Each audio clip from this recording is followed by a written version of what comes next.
ಪ್ರಿಯ ವೀಕ್ಷಕರೇ, ಇವತ್ತಿನ ವಿಶೇಷ ಕಾರ್ಯಕ್ರಮಕ್ಕೆ ಆದರದ ಸ್ವಾಗತ. ಗೋಕುಲಾಷ್ಟಮಿ ಪ್ರಯುಕ್ತ ಈ ವಿಶೇಷ ಕಾರ್ಯಕ್ರಮವನ್ನು ಮೊದಲು ಪ್ರವಚನದೊಂದಿಗೆ ಆರಂಭ ಮಾಡ್ತಾ ಇದ್ದೇವೆ.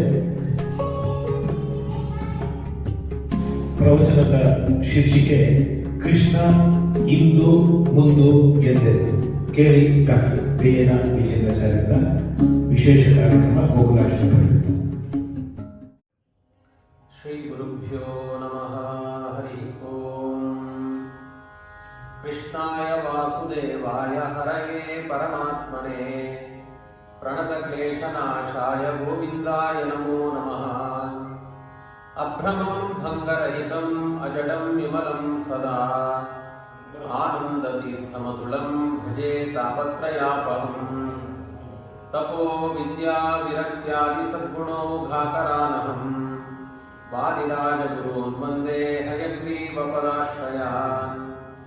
ಭಕ್ತಾನಾಂ ಮಾನಸಾಂ ಭೋಜಭಾನವೇ ಕಾಮಧೇನವೇ ನಮತಾಂ ಕಲ್ಪತರವೇ ಜಯೀಂದ್ರ ಗುರವೇ ನಮಃ.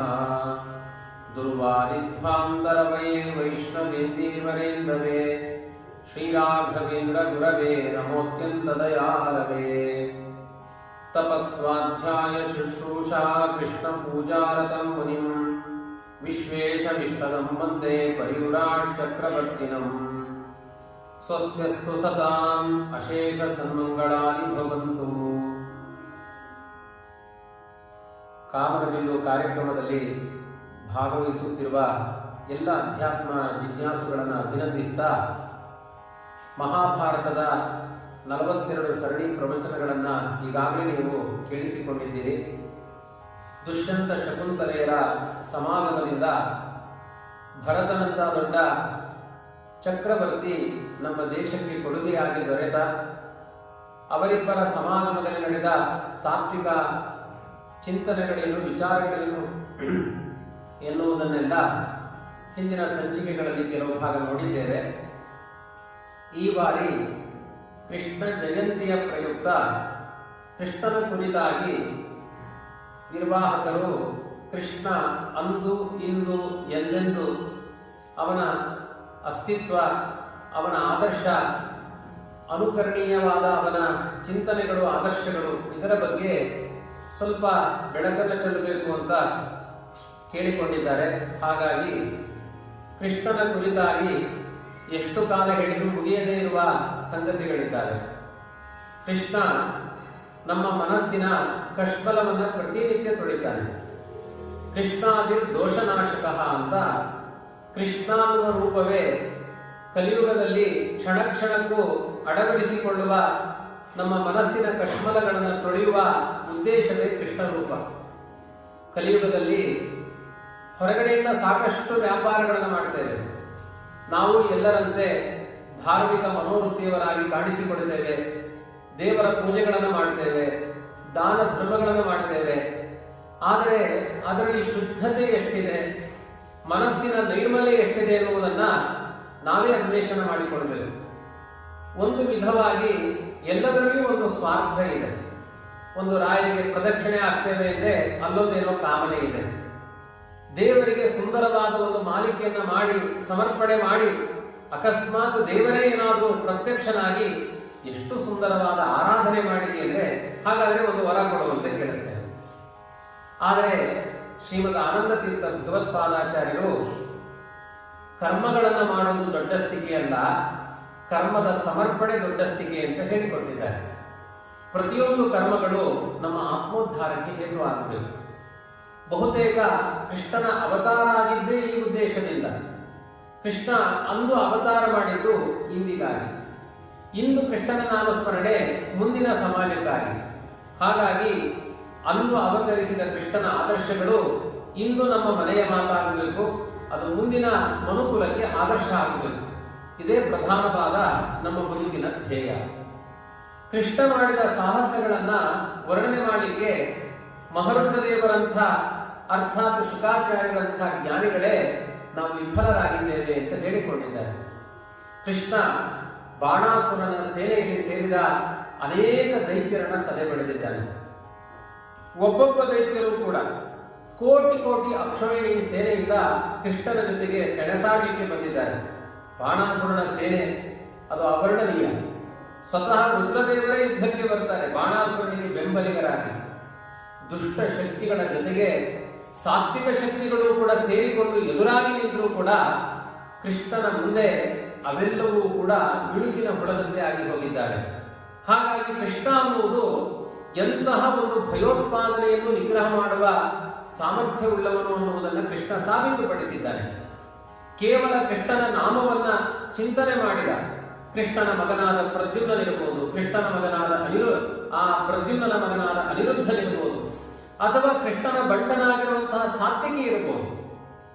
ಪ್ರತಿಯೊಬ್ಬರೂ ಕೂಡ ಕೇವಲ ಕೃಷ್ಣನ ನಾಮದ ಬಲದಿಂದ ಎಂತೆಂತಹ ಗಟ್ಟಿಗರನ್ನು ಕೂಡ ಹೊಡೆದು ಕೊನೆ ತನಕ ಅಜರಾಮರರಾಗಿ ಉಳಿದುಕೊಂಡಿದ್ದಾರೆ. ಇತಿಹಾಸದ ಪುಟಗಳಲ್ಲಿ ಆಹಾ ಎಂಥ ಪರಾಕ್ರಮಿ ಸಾತ್ವಿಕಿ, ಎಂತಹ ಪರಾಕ್ರಮಿ ಅನಿರುದ್ಧ, ಈ ಪ್ರಶಂಸೆಗಳಿಗೆಲ್ಲ ಮೂಲ ಸ್ರೋತ ಕೃಷ್ಣನ ಮನಸ್ಸಿನಲ್ಲಿ ನಡೆಯುವ ನಾಮಸ್ಮರಣೆ.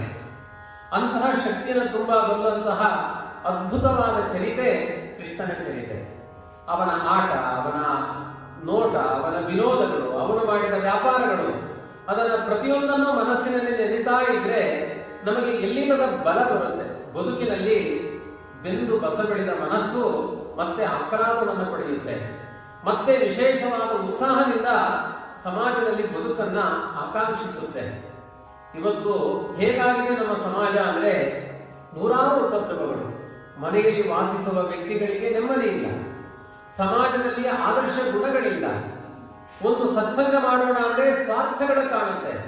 ಈ ಎಲ್ಲದರ ನಡುವೆ ನಮಗೆ ಆಹ್ಲಾದವನ್ನ, ಸಂತೋಷವನ್ನ ನೀಡುವಂತಹ ಒಂದು ದಿವ್ಯವಾದ ಶಕ್ತಿ ಇದ್ರೆ ಅದು ಕೃಷ್ಣನ ನಾಮಾಮೃತ ಮಾತ್ರ.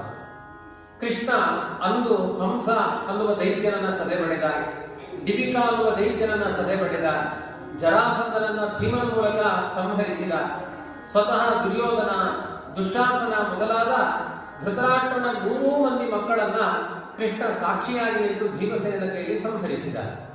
ಮಮ ಪ್ರಾಣಾಹಿ ಪಾಂಡವಾಹ ಅಂತ ಪಾಂಡವರಿಗೆ ಬೆಂಗಾವಲಾಗಿ ನಿಂತು ಯಥೋ ಧರ್ಮಸ್ತಥೋ ಜಯ ಅಂತಿದ್ರೆ ಪಾಂಡವರು ಹೇಳ್ತಾರೆ ಯಥೋ ಕೃಷ್ಣಸ್ತಥೋ ಜಯ. ಧರ್ಮರೂಪಿಯಾಗಿ ಕೃಷ್ಣ ಬಂದಿದ್ದಾನೆ, ಕೃಷ್ಣನ ಹೊರತಾದ ಧರ್ಮವೇ ಇಲ್ಲ. ಹಾಗಾಗಿ ಎಲ್ಲಿ ಕೃಷ್ಣನಿದ್ದಾನೋ ಅಲ್ಲಿ ಜಯ. ಇದು ಅವತ್ತಿಗೆ ಸಂಬಂಧಪಟ್ಟ ಮಾತಲ್ಲ. ಇವತ್ತು ನಮಗೆ 1000 ಸಮಸ್ಯೆಗಳಿರಲಿ. ಹರಿದಾಸರು ಹೇಳ್ತಾರಲ್ಲ, ಕೃಷ್ಣ ಎಂದರೆ ಕಷ್ಟ ಒಂದಿಷ್ಟಿಲ್ಲ ಕೃಷ್ಣ ಎನ್ನಬಾರದೆ. ಕೃಷ್ಣ ಅನ್ನುವ ನಾಮಸ್ಮರಣೆ ನಾಲಿಗೆಯಲ್ಲಿ 2 ಅಕ್ಷರದ ನಾಮ. ಕೃಷ್ಣ ಅಂದ್ರೆ ಕಷ್ಟ ಸ್ವಲ್ಪವೂ ಬರೋದಿಲ್ಲ. ಅಂತಹ ಕೃಷ್ಣನ ನಾಮಸ್ಮರಣೆಯನ್ನು ಬದುಕಿನಲ್ಲಿ ಮಾಡಿ ಕಷ್ಟಗಳನ್ನು ಪರಿಹಾರ ಮಾಡಿಕೊಡಬಾರದೆ. ಪುರಂದರದಾಸರು ತುಂಬಾ ಚೆನ್ನಾಗಿ ತಮ್ಮ ಒಂದು ಸಾಹಿತ್ಯದಲ್ಲಿ ಹೇಳ್ತಾರೆ, ಏಕೆ ಯದುಪತಿಯ ಮರೆತಿರಿ. ನಮಗೆ ಕೆಲವರನ್ನ ಮರೆಯುವ ಸ್ವಭಾವ ಇದೆ. ಉಪಕಾರವನ್ನ ಪಡೆದು ಮರಿತೇವೆ, ಅಥವಾ ನಮಗೆ ಅವರ ಅಪಕಾರಿಗಳು ಕಾರಣದಿಂದ ಮರೆತು ಬಿಡುತ್ತೇವೆ. ಆದರೆ ಕೃಷ್ಣನನ್ನ ಮರೆಯಲಿಕ್ಕೆ ಹೇತು ಯಾವುದು? ಯಾವ ಕಾರಣದಿಂದ ದೇವರನ್ನ ಮರೆತಿದ್ದೀರಿ? ಅನಂತ ಜನ್ಮಗಳ ಈ ಶರೀರವನ್ನು ಕೊಟ್ಟವನು ಅವನು. ಈ ಬದುಕಿನ ಸಮಸ್ತ ಸುಖ ಸಡಗರಗಳಿಗೆ ಹೇತುವಾದವನು ಆ ಪರಮಾತ್ಮ. ಇಂತಹ ಸಮಸ್ತ ಬದುಕಿನ ಸುಖ ಸ್ತೋಮ ನಿಲ್ಲಿಸಿದ ಪರಮಾತ್ಮನನ್ನ ಯಾಕೆ ನೀವು ಮರೆತಿರಿ? ಅವನನ್ನ ಸ್ಮರಣೆ ಮಾಡಿದ್ರೆ ಎಲ್ಲ ವಿಧವಾದ ಇಷ್ಟಾರ್ಥಗಳು ನಿಮ್ಮ ಮನೆಯಲ್ಲಿ ತುಂಬಿಕೊಳ್ಳುತ್ತೆ. ಇಂತಹ ಸುಖಗಳಿದ್ದಾಗಲೂ ಅವನನ್ನ ಯಾಕೆ ನೀವು ಮರೆತಿರಿ? ಇದೆಲ್ಲ ದಾಸರ ಅನುಭೂತಿಯ ವಚನ. ಆ ಸೌಖ್ಯದ ಹಿನ್ನೆಲೆಯಲ್ಲಿ ಅನುಭೂತಿಯ ಉದ್ಗಾರಗಳನ್ನು ಹರಿದಾಸರೆಲ್ಲ ಮಾಡಿ ತೋರಿಸಿದ್ದಾರೆ. ಅವತ್ತು ಕೃಷ್ಣ ಎಷ್ಟು ರಿಲಿವೆಂಟೋ ಈ ಮುಂದಿನ ಕಲಿಯುಗಕ್ಕೆ ಅದಕ್ಕಿಂತ ಹೆಚ್ಚಿನ ಮಹತ್ವ ಇದೆ. ವೈಷ್ಣವ ಧರ್ಮ ಪರ್ವ ಅಂತ ಶಾಂತಿ ಪರ್ವದ ಮೋಕ್ಷ ಧರ್ಮದ ಕೊನೆಯ ಭಾಗದಲ್ಲಿ ಕೃಷ್ಣನೇ ಒಂದು ಮಾತನ್ನೇ ಹೇಳ್ತಾನೆ. ಕಲಿಯುಗದಲ್ಲಿ ನಾವು ಪಡೆಯುವ ಪದಾರ್ಥಗಳಲ್ಲಿ ದೋಷ ಇದೆ, ನಮ್ಮ ಮನಸ್ಸಿನಲ್ಲಿ ದೋಷ ಇದೆ. ಸಮಸ್ತ ಸಜ್ಜನರ ಮನಸ್ಸು ಕೂಡ ಕಲಿಯಿಂದ ಆವಿಷ್ಟವಾಗಿ ಹೋಗುತ್ತೆ. ಯಾವ ದೇವಾನುದೇವತೆಗಳು ಭೂಮಿಯಲ್ಲಿ ಅವತಾರ ಮಾಡಿದ್ರು ಅವರು ಕೂಡ ಕಲಿಯಿಂದ ವಂಚಿತರಾಗಿ ಬಿಡ್ತಾರೆ. ಕಲಿಯುಗದಲ್ಲಿ ಎಲ್ಲವೂ ಹಾಳಾಗಿ ಹೋಗುತ್ತೆ. ನೀತಿವಂತನಾದ ಮಗ ಇಲ್ಲ, ನೀತಿಯನ್ನ ಬೋಧಿಸುವಂತಹ ಸರಿಯಾದ ತಂದೆಯೂ ಇಲ್ಲ, ತಾಯಂದಿರೂ ಇಲ್ಲ, ಬಂಧು ಬಳಗದವರು ಸರಿ ಇರೋದಿಲ್ಲ, ಅಥವಾ ಸಮಾಜದ ನಮ್ಮನ್ನ ಆಡಳಿತದಲ್ಲಿ ನಿಂತಿರುವಂತಹ ಚುಕ್ಕಾಣಿಯನ್ನು ಹಿಡಿದ ವ್ಯಕ್ತಿಗಳು ಸರಿಯಾದ ಮಾರ್ಗದರ್ಶಕರಾಗಿರೋದಿಲ್ಲ. ಎಲ್ಲ ಪದಾರ್ಥಗಳಲ್ಲಿ ಕಲಬೆರಕೆ, ಎಲ್ಲರ ಮನಸ್ಸಿನಲ್ಲಿ ವಿಭ್ರಮಗಳು, ಹೀಗೆ ನೂರಾರು ಗೋಚರಗಳಿಂದ ಸಾಗುವ ಅಧರ್ಮದಿಂದ ಪತನ ಹೊಂದುವಂತಹ ಯುಗ ಅದನ್ನು ಕಲಿಯುಗ ಅಂತ ಕರೀತಾರೆ.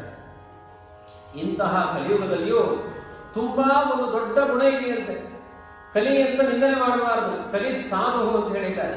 ಈ ಕಲಿಯುಗ ತುಂಬಾ ಶ್ರೇಷ್ಠವಾದ ಯುಗ. ಕಾರಣ ಯಾಕೆ ಅಂದ್ರೆ ಮಾಡಿದ ಸತ್ಕರ್ಮಗಳಿಗೆ ಅತಿಶಯವಾದ ಫಲ ಇದೆ. ಹೇಗೆ ಫಲ ಸಿಗುತ್ತೆ? ಕೃಷ್ಣ ಅನ್ನುವ ನಾಮಸ್ಮರಣೆಯಿಂದ ಅತಿಶಯವಾದ ಫಲ. ಕಲಿಯುಗ ಅಭಿವೃದ್ಧಿ ಆದಷ್ಟು ಎಲ್ಲವೂ ಧರ್ಮ ಕುಂಠಿತವಾಗುತ್ತೆ, ಆದರೆ ಕೃಷ್ಣ ಅನ್ನುವ ನಾಮಕ್ಕೆ ಬಲ ಅಧಿಕವಾಗುತ್ತೆ.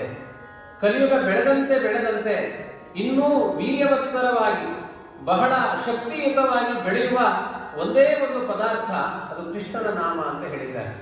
ಹಾಗಾಗಿ ಆ ಕೃಷ್ಣನ ಚಿಂತನೆಗಳು, ಆ ಕೃಷ್ಣನ ಬಾಲ್ಯಲೀಲೆಗಳು, ಅವನ ಕಥೆಗಳು, ಅದೆಲ್ಲವನ್ನು ಕೂಡ ವಿಶೇಷವಾಗಿ ನಾವು ಮನನ ಮಾಡ್ತಾ ನಮ್ಮ ಬದುಕನ್ನು ಸಾರ್ಥಕ ಮಾಡಿಕೊಳ್ಳಬೇಕು.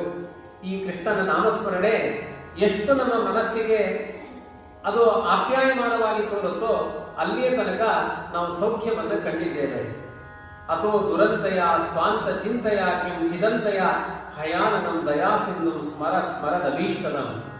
ವಾದಿರಾಜರು ಸಾರ್ವಭೌಮರು ಒಂದು ಕಡೆ ಹೇಳ್ತಾರೆ, ನಿನ್ನ 1000 ಕೋಟಿ ಚಿಂತೆಗಳನ್ನ, ನಿನ್ನ ಅಧರ್ಮದ ಅನೇಕ ಅವ್ಯವಸ್ಥೆಗಳನ್ನ ತಪ್ಪಿಸುವ ಶಕ್ತಿ ಆ ಭಗವಂತನ ನಾಮಸ್ಮರಣೆಗೆ ಇದೆ. ಅದನ್ನು ಮಾತ್ರ ಮರಿಬೇಡಿ. ಅದನ್ನೇ ವಾದಿರಾಜರು ಕನ್ನಡದಲ್ಲಿ ತರ್ಜುಮೆ ಮಾಡಿ ಹೇಳ್ತಾರೆ, ಹಾಳು ಹರಟೆ ಯಾಡಿ ಮನವ ಗೀಡು ಮಾಡಿಕೊಳ್ಳಬೇಡಿ, 7 ದಿನದ ಕಥೆಯ ಕೇಳಿ ಏಳಿರೋ ವೈಕುಂಠಕ್ಕೆ ಹರಿಯ ನೆನೆಯಿರೋ ನಮ್ಮ ಹರಿಯ ನೆನೆಯಿರೋ. ವ್ಯರ್ಥವಾದ ಮಾತುಗಳಿಂದ ನಿಮ್ಮ ಬದುಕನ್ನು ಬರಡು ಮಾಡಿಕೊಳ್ಳಬೇಡಿ. ಆಚಾರವಿಲ್ಲದ ನಾಲಿಗೆ ನಿನ್ನ ನೀಚ ಬುದ್ಧಿಯ ಬಿಡು ನಾಲಿಗೆ, ವಿಚಾರ ಮಾಡದೆ ಪರರ ದೂಷಿಸುವುದಕ್ಕೆ ಚಾಚಿಕೊಂಡಿರುವ ನಾಲಿಗೆ. ವ್ಯಾಸರಾಜರು ಹೇಳ್ತಾರಲ್ಲಿ, ಚೋರತ್ವದಲ್ಲಿ ಮಾಡಿದ ಪಾಪಗಳಿಗೆಲ್ಲ ನವನೀತ ಚೋರ ಎಂದರೆ ಸಾಲದೆ, ಜಾರತ್ವದಲ್ಲಿ ಮಾಡಿದ ಪಾಪಗಳಿಗೆಲ್ಲ ಗೋಪೀಜನ ಜಾರ ಎಂದರೆ ಸಾಲದೆ, ಮಾವನ ಕೊಂದವ ಎಂದರೆ ಸಾಲದೆ. ಹೀಗೆ 1000 ಪಾಪಗಳನ್ನು ಕೇವಲ ನಾಮಸ್ಮರಣೆಯಿಂದ ಸಂಹರಿಸುವ ಸಾಮರ್ಥ್ಯವುಳ್ಳ ಒಂದು ಶಕ್ತಿ ಅದು ಕೃಷ್ಣ. ಅಂತಹ ಕೃಷ್ಣನ ಕುರಿತಾಗಿ ನಾವು ನಿರಂತರ ಕೃಷ್ಣ ಮಾಡಿದ ಚರಿತ್ರೆಗಳನ್ನು ಮನನ ಮಾಡ್ತಾ ಬದುಕನ್ನು ಸಾರ್ಥಕಪಡಿಸಿಕೊಳ್ಳಬೇಕು. ಇಷ್ಟಾಗಿ ಕೃಷ್ಣ ಧರೆಯಲ್ಲಿ ಅವತರಿಸಿದ. ರಾಮ ಯೋಗಿಯಾಗಿ ತ್ಯಾಗಿಯಾಗಿ ನಡೆದರೆ, ಉತ್ತಮವಾದ ಉನ್ನತ ಆದರ್ಶಗಳನ್ನು ರಾಮನಾಗಿ ಇದೇ ಭಗವಂತ ತೋರಿಸಿದ್ರೆ ಮತ್ತೆ ಕೃಷ್ಣನಾಗಿ ಬಂದು ಮಾಡಿದ್ದೇನು? ಎಲ್ಲ ಗೋಪಾಲಕರ ಮನೆಗಳಲ್ಲಿರುವ ದನ ಹಸುಕರುಗಳನ್ನು ಮೇಯಿಸಿ ಅವರಿಗೆಲ್ಲ ಸಮೃದ್ಧಿಯನ್ನು ಉಂಟು ಮಾಡಿದ. ಸಮಗ್ರ ಭೂಮಂಡಲದ ಅಧಿಪತಿಯಲ್ಲ, 14 ಭುವನಾಧಿಪತಿ, 14 ಲೋಕಗಳ ಅರಸ ಭಗವಂತ. ಮಥುರೆಗೆ ನಾಯಕನಾಗಲಿಲ್ಲ, ಉಗ್ರಸೇನನನ್ನ ಪಟ್ಟದಲ್ಲಿ ಕುಳ್ಳಿರಿಸಿದ. ಮಗಧ ದೇಶಕ್ಕೆ ರಾಜನಾಗುವುದಾಗಿತ್ತು, ಭೀಮಸೇನ ಕೃಷ್ಣನ ಶಿಷ್ಯ. ಜರಾಸಂಧನ ಸಂಹಾರ ಮಾಡಿದ ಮೇಲೆ ಮಗಧ ದೇಶ ಇಲ್ಲ, ಕೃಷ್ಣನ ಸ್ವತ್ತು. ಆದರೆ ತಾನು ಸ್ವಾರ್ಥಿಯಾಗದೆ ಅಹಂ ಸಯೇವ ಗೋಪಾಲ. ಸಹದೇವ ಹೇಳ್ತಾನೆ, ನನ್ನಪ್ಪ ಕೆಟ್ಟವ, ಕೃಷ್ಣ ಅಧರ್ಮಗಾಮಿಯಾಗಿದ್ದ, ತುಂಬಾ ಒಳ್ಳೆಯವರು. ಜರಾಸಂಧನ ಮಗ ಸಹದೇವ. ಇದೆಲ್ಲ ಕಲಿಯುಗದ ವಿಪರ್ಯಾಸ. ಕೆಟ್ಟವರಿಗೆ ಒಳ್ಳೆ ಮಕ್ಕಳಾಗ್ತಾರೆ, ಒಳ್ಳೆಯವರಿಗೆ ಕೆಟ್ಟ ಮಕ್ಕಳು ಹುಟ್ಟುತ್ತಾರೆ. ಧೃತರಾಷ್ಟ್ರ ತುಂಬಾ ಒಳ್ಳೆಯವ, ಅವನಿಗೆ ಹುಟ್ಟಿದವರೆಲ್ಲ ದುರ್ಯೋಧನಾದಿಗಳು. ಆದ್ರೆ ಜರಾಸಂಧ ತುಂಬಾ ಕೆಟ್ಟವ, ಅವನಿಗೆ ಹುಟ್ಟಿದವನು ಒಳ್ಳೆಯ ಮಗ ಸಹದೇವ. ಅವನು ಹೇಳ್ತಾನೆ, ಕೃಷ್ಣ ಇದು ನಿನ್ನದೇ ಸ್ವತ್ತು. ಕೃಷ್ಣ ಹೇಳ್ತಾನೆ, ನನಗೆ ಅರಸೊತ್ತಿಗೆ ಬೇಡ, ಅದಕ್ಕೆ ಪುರುಸೊತ್ತಿಲ್ಲ, ನನಗೆ ಹಸುಗಳಿದ್ರೆ ಕೊಡಿ. ಅಹಂ ಸಯೇವ ಗೋಪಾಲ. ಅದೇ ಕಾಡು ಮೇಳಗಳಲ್ಲಿ ಹಸುಗಳನ್ನ ಮೇಯಿಸುವ ಆನಂದ ನನಗೆ ಅರಸೊತ್ತಿಗೆಯಲ್ಲಿಲ್ಲ ಅಂತ ತ್ಯಾಗದಿಂದ ಮಾತನಾಡಿದವನು ಸರ್ವೋತ್ತಮನಾದ ಸ್ವಾಮಿ. ನರಕಾಸುರನ್ನು ಸಂಹರಿಸಿದ. ಭಗದತ್ತನು ಒಳ್ಳೆಯ ಜ್ಞಾನಿ, ನರಕಾಸುರ ಕೆಟ್ಟವನು. ಅವನ ಮಗ ಭಗದತ್ತ ಕುಬೇರನ ಅವತಾರ ಅವನು. ಅವನು ಹೇಳಿದ, ದೇವರೇ ತನು ನಿನ್ನದು, ಜೀವನ ನಿನ್ನದು, ಅನುದಿನದಲ್ಲಿ ಬಾಹು ಸುಖದುಃಖ ನಿನ್ನದಯ್ಯ, ಸರ್ವಸ್ವ ನಿನ್ನದು ಕೃಷ್ಣ, ಸ್ವೀಕಾರ ಮಾಡು. ಕೃಷ್ಣ ಅಲ್ಲಿ ಆಡಿದ ಮಾತು ಅದೇ. ಶ್ರುತಿಗಿಟ್ಟ ವೀಣೆಯಂತೆ ಕೃಷ್ಣನ ಚರಿತೆ. ಎಲ್ಲಿಯೂ ಕೃಷ್ಣ ಅಪಸ್ವರವನ್ನು ನುಡಿಲಿಲ್ಲ. ಅಲ್ಲಿ ಆಡಿದ ಕೃಷ್ಣನ ಮಾತೇನು? ಅಹಂ ಸಯೇವ ಗೋಪಾಲ, ನಾನೊಬ್ಬ ಗೋವಳ. ಎಂಥ ಅದ್ಭುತವಾದ ಕೃಷ್ಣನ ಒಂದು ತ್ಯಾಗ ಜೀವನ ಇದೆ. ಅದನ್ನೇ ಒಬ್ಬ ಕವಿ ಬಹಳ ಸ್ವರಸವಾಗಿ ಹೇಳ್ತಾನೆ, ಕೃಷ್ಣ ನಿನಗೆ ಪ್ರಾಮಾಣಿಕವಾದ ಭಕ್ತಿ ಬೇಕು, ಇನ್ನೆಲ್ಲ ಆಡಂಬರಗಳು ಅಂತ ಅನಿಸುತ್ತೆ ಕೃಷ್ಣ. ನಿನಗೆ ಆ ಪ್ರಾಮಾಣಿಕವಾದ ಭಕ್ತಿ ಇಲ್ಲದೆ ಇದ್ರೆ ಅವರ ಬದುಕನ್ನು ನೀನು ಪ್ರೀತಿಸೋದಿಲ್ಲ. ಅವನು ಹೇಳುವ ಮಧುರವಾದ ಮಾತು ಹೀಗಿದೆ, ಗೋಪಾಲಾಗಿರ ಕರ್ದಮೇ ವಿಹರಸೆ ವಿಪ್ರಾಧ್ವರೇ ಲಜ್ಜಸೆ ಭ್ರೂಷೇ ಗೋಧನ ಹುಂಕೃತೈ ಸ್ತುತಿಶತೈ ಮೌನಂ ವಿದತ್ಸೆ ವಿದಾಂ ದಾಸ್ಯಂ ಗೋಕುಲ ಪುಂಶ್ಚರೀಷು ಪುರುಷೇ ಸ್ವಾಮ್ಯಂ ನ ದಾಂತಾತ್ಮಸು ಜ್ಞಾತಂ ಕೃಷ್ಣ ತವಾಂಘ್ರಿ ಪಂಕಜಯುಗಂ ಪ್ರೇಮಾಚುಲಂ ಮಂಜುಲಂ ಕೆಸರ ಬಸಿರ ದನ ಕಾವ ಗೋಪ ಕಣದಲ್ಲಿ ಉರುಳುತ್ತಿರುವೆ ಗೋವು ಕುಲದ ಹುಂಕೃತಿಗೆ ನೆಗೆವೆ ಪುಂಶ್ಚಲಿಗೆ ಮನವ ಕೊಡುವೆ ಜ್ಞಾನಿ ಕುಲದ ನುತಿ ತತಿಗೆ ದಾಂತ ಜನ ತಪಕೆ ಬಲಿಯನೆಂಬೆ ನಂದ ತನಯನ ತಿಳಿದೆ ನಿಂದೆ ತವ ವಶಕ್ಕೆ ಭಕುತಿಯೊಂದೇ. ಕೃಷ್ಣ ಗೋಪಾಲಕರ ಗೋಪಿಕಾಸ್ತ್ರೀಯರ ಮನೆಗೆ ಹೋಗ್ತಾ ಇದ್ದಾನೆ. ಗೋಪಾಲಾಗಿರ ಕರ್ದಮೇ ವಿಹರಸೆ. ಆ ಗೋಪಾಲಕರ ಮನೆ ಅಂದ್ರೆ ಹೇಗೆ? ಮನೆ ಮುಂದಿನ ಅಂಗಣಗಳೆಲ್ಲ ಗೋಮೂತ್ರ ಗೋಮಯಗಳಿಂದ ರಾಡಿ ಅಲ್ಲಿ ಜಾರಿಕೊಂಡು ಬಿದ್ದು ಮೈಯೆಲ್ಲ ಸೆಗಣಿ ಗೋಮೂತ್ರಗಳನ್ನು ಅಂಟಿಸಿಕೊಂಡು ಮೈಗೆಲ್ಲ ಅದನ್ನ ಲೇಪನ ಮಾಡಿಕೊಂಡು ಕಷ್ಟಪಟ್ಟು ಡ್ಯಾನ್ಸ್ ಮಾಡಿಕೊಂಡು ಅವರ ಮನೆಗೆ ಹೋಗ್ತಾ ಇದ್ದಾರೆ. ಅವರ ಮನೆಯಲ್ಲಿ ಅವರೇನು ಆಹ್ವಾನ ಮಾಡಲಿಲ್ಲ, ಪ್ರಾಮಾಣಿಕವಾದ ಗೋವುಗಳ ಸೇವೆ ಮಾಡ್ತಾ ಇರುವಂತ ಕೃಷ್ಣ ತಾನಾಗಿ ಕರೆಯದೇ ಹೋದ ಅವರ ಮನೆಗೆ.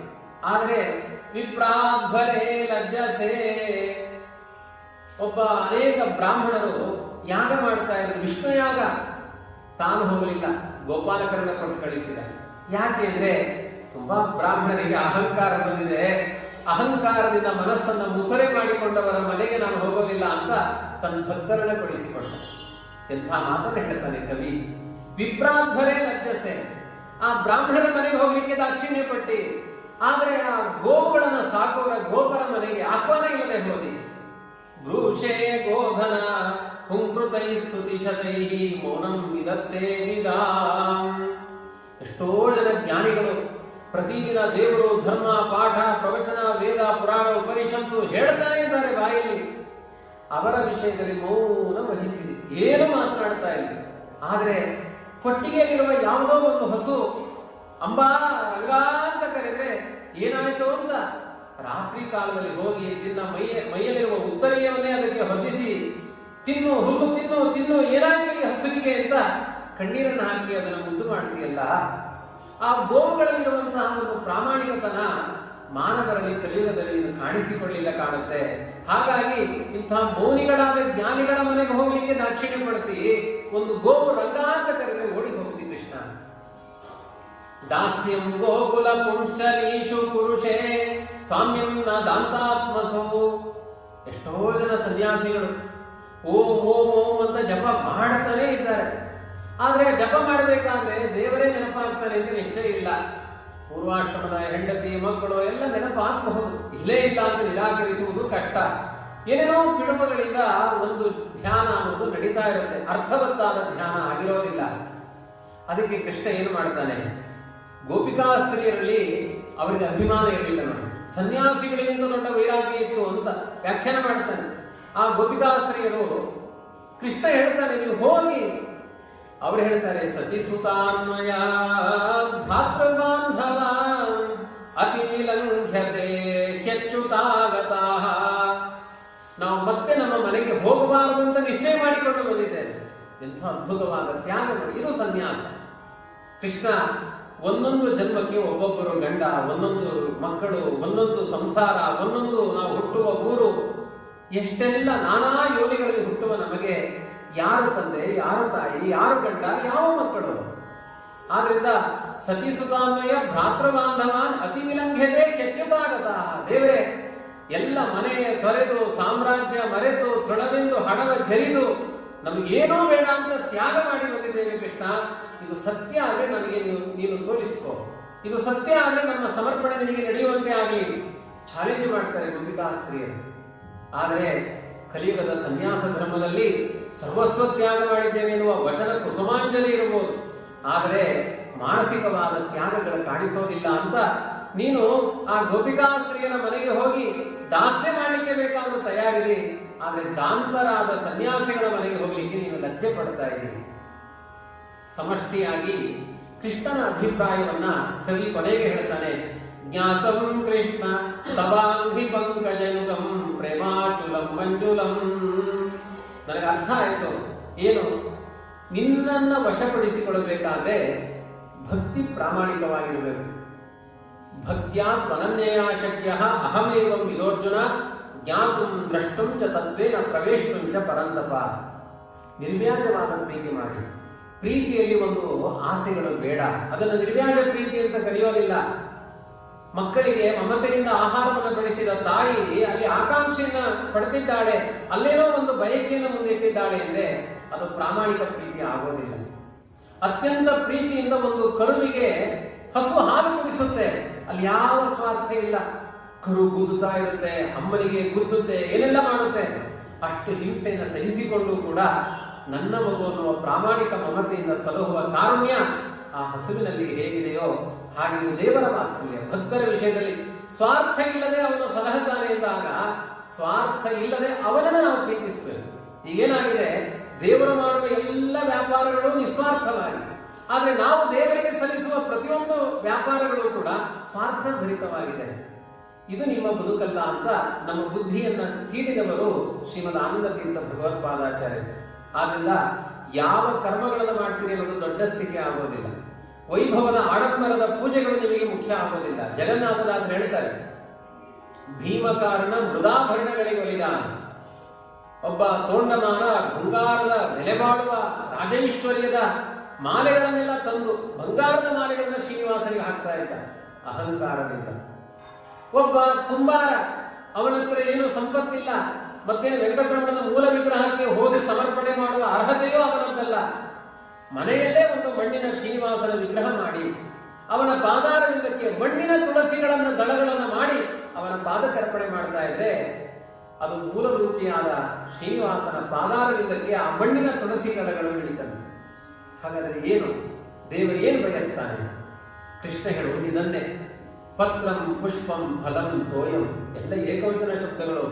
ಪತ್ರಂ ಅಂತ ಹೇಳಿದ್ದಾರೆ, ಪತ್ರಾಣಿ ಅಂತ ಹೇಳಿಲ್ಲ. ತೋಯಾನಿ ಅಂತ ಹೇಳಿಲ್ಲ. ಪತ್ರಂ ಪುಷ್ಪಂ ಪುಷ್ಪಾಣಿ ಅಂತ ಹೇಳಿಲ್ಲ. ತುಂಬಾ ಹೂಗಳನ್ನು ತನ್ನಿ, ಬೇಡ ಒಂದು ಹೂವು.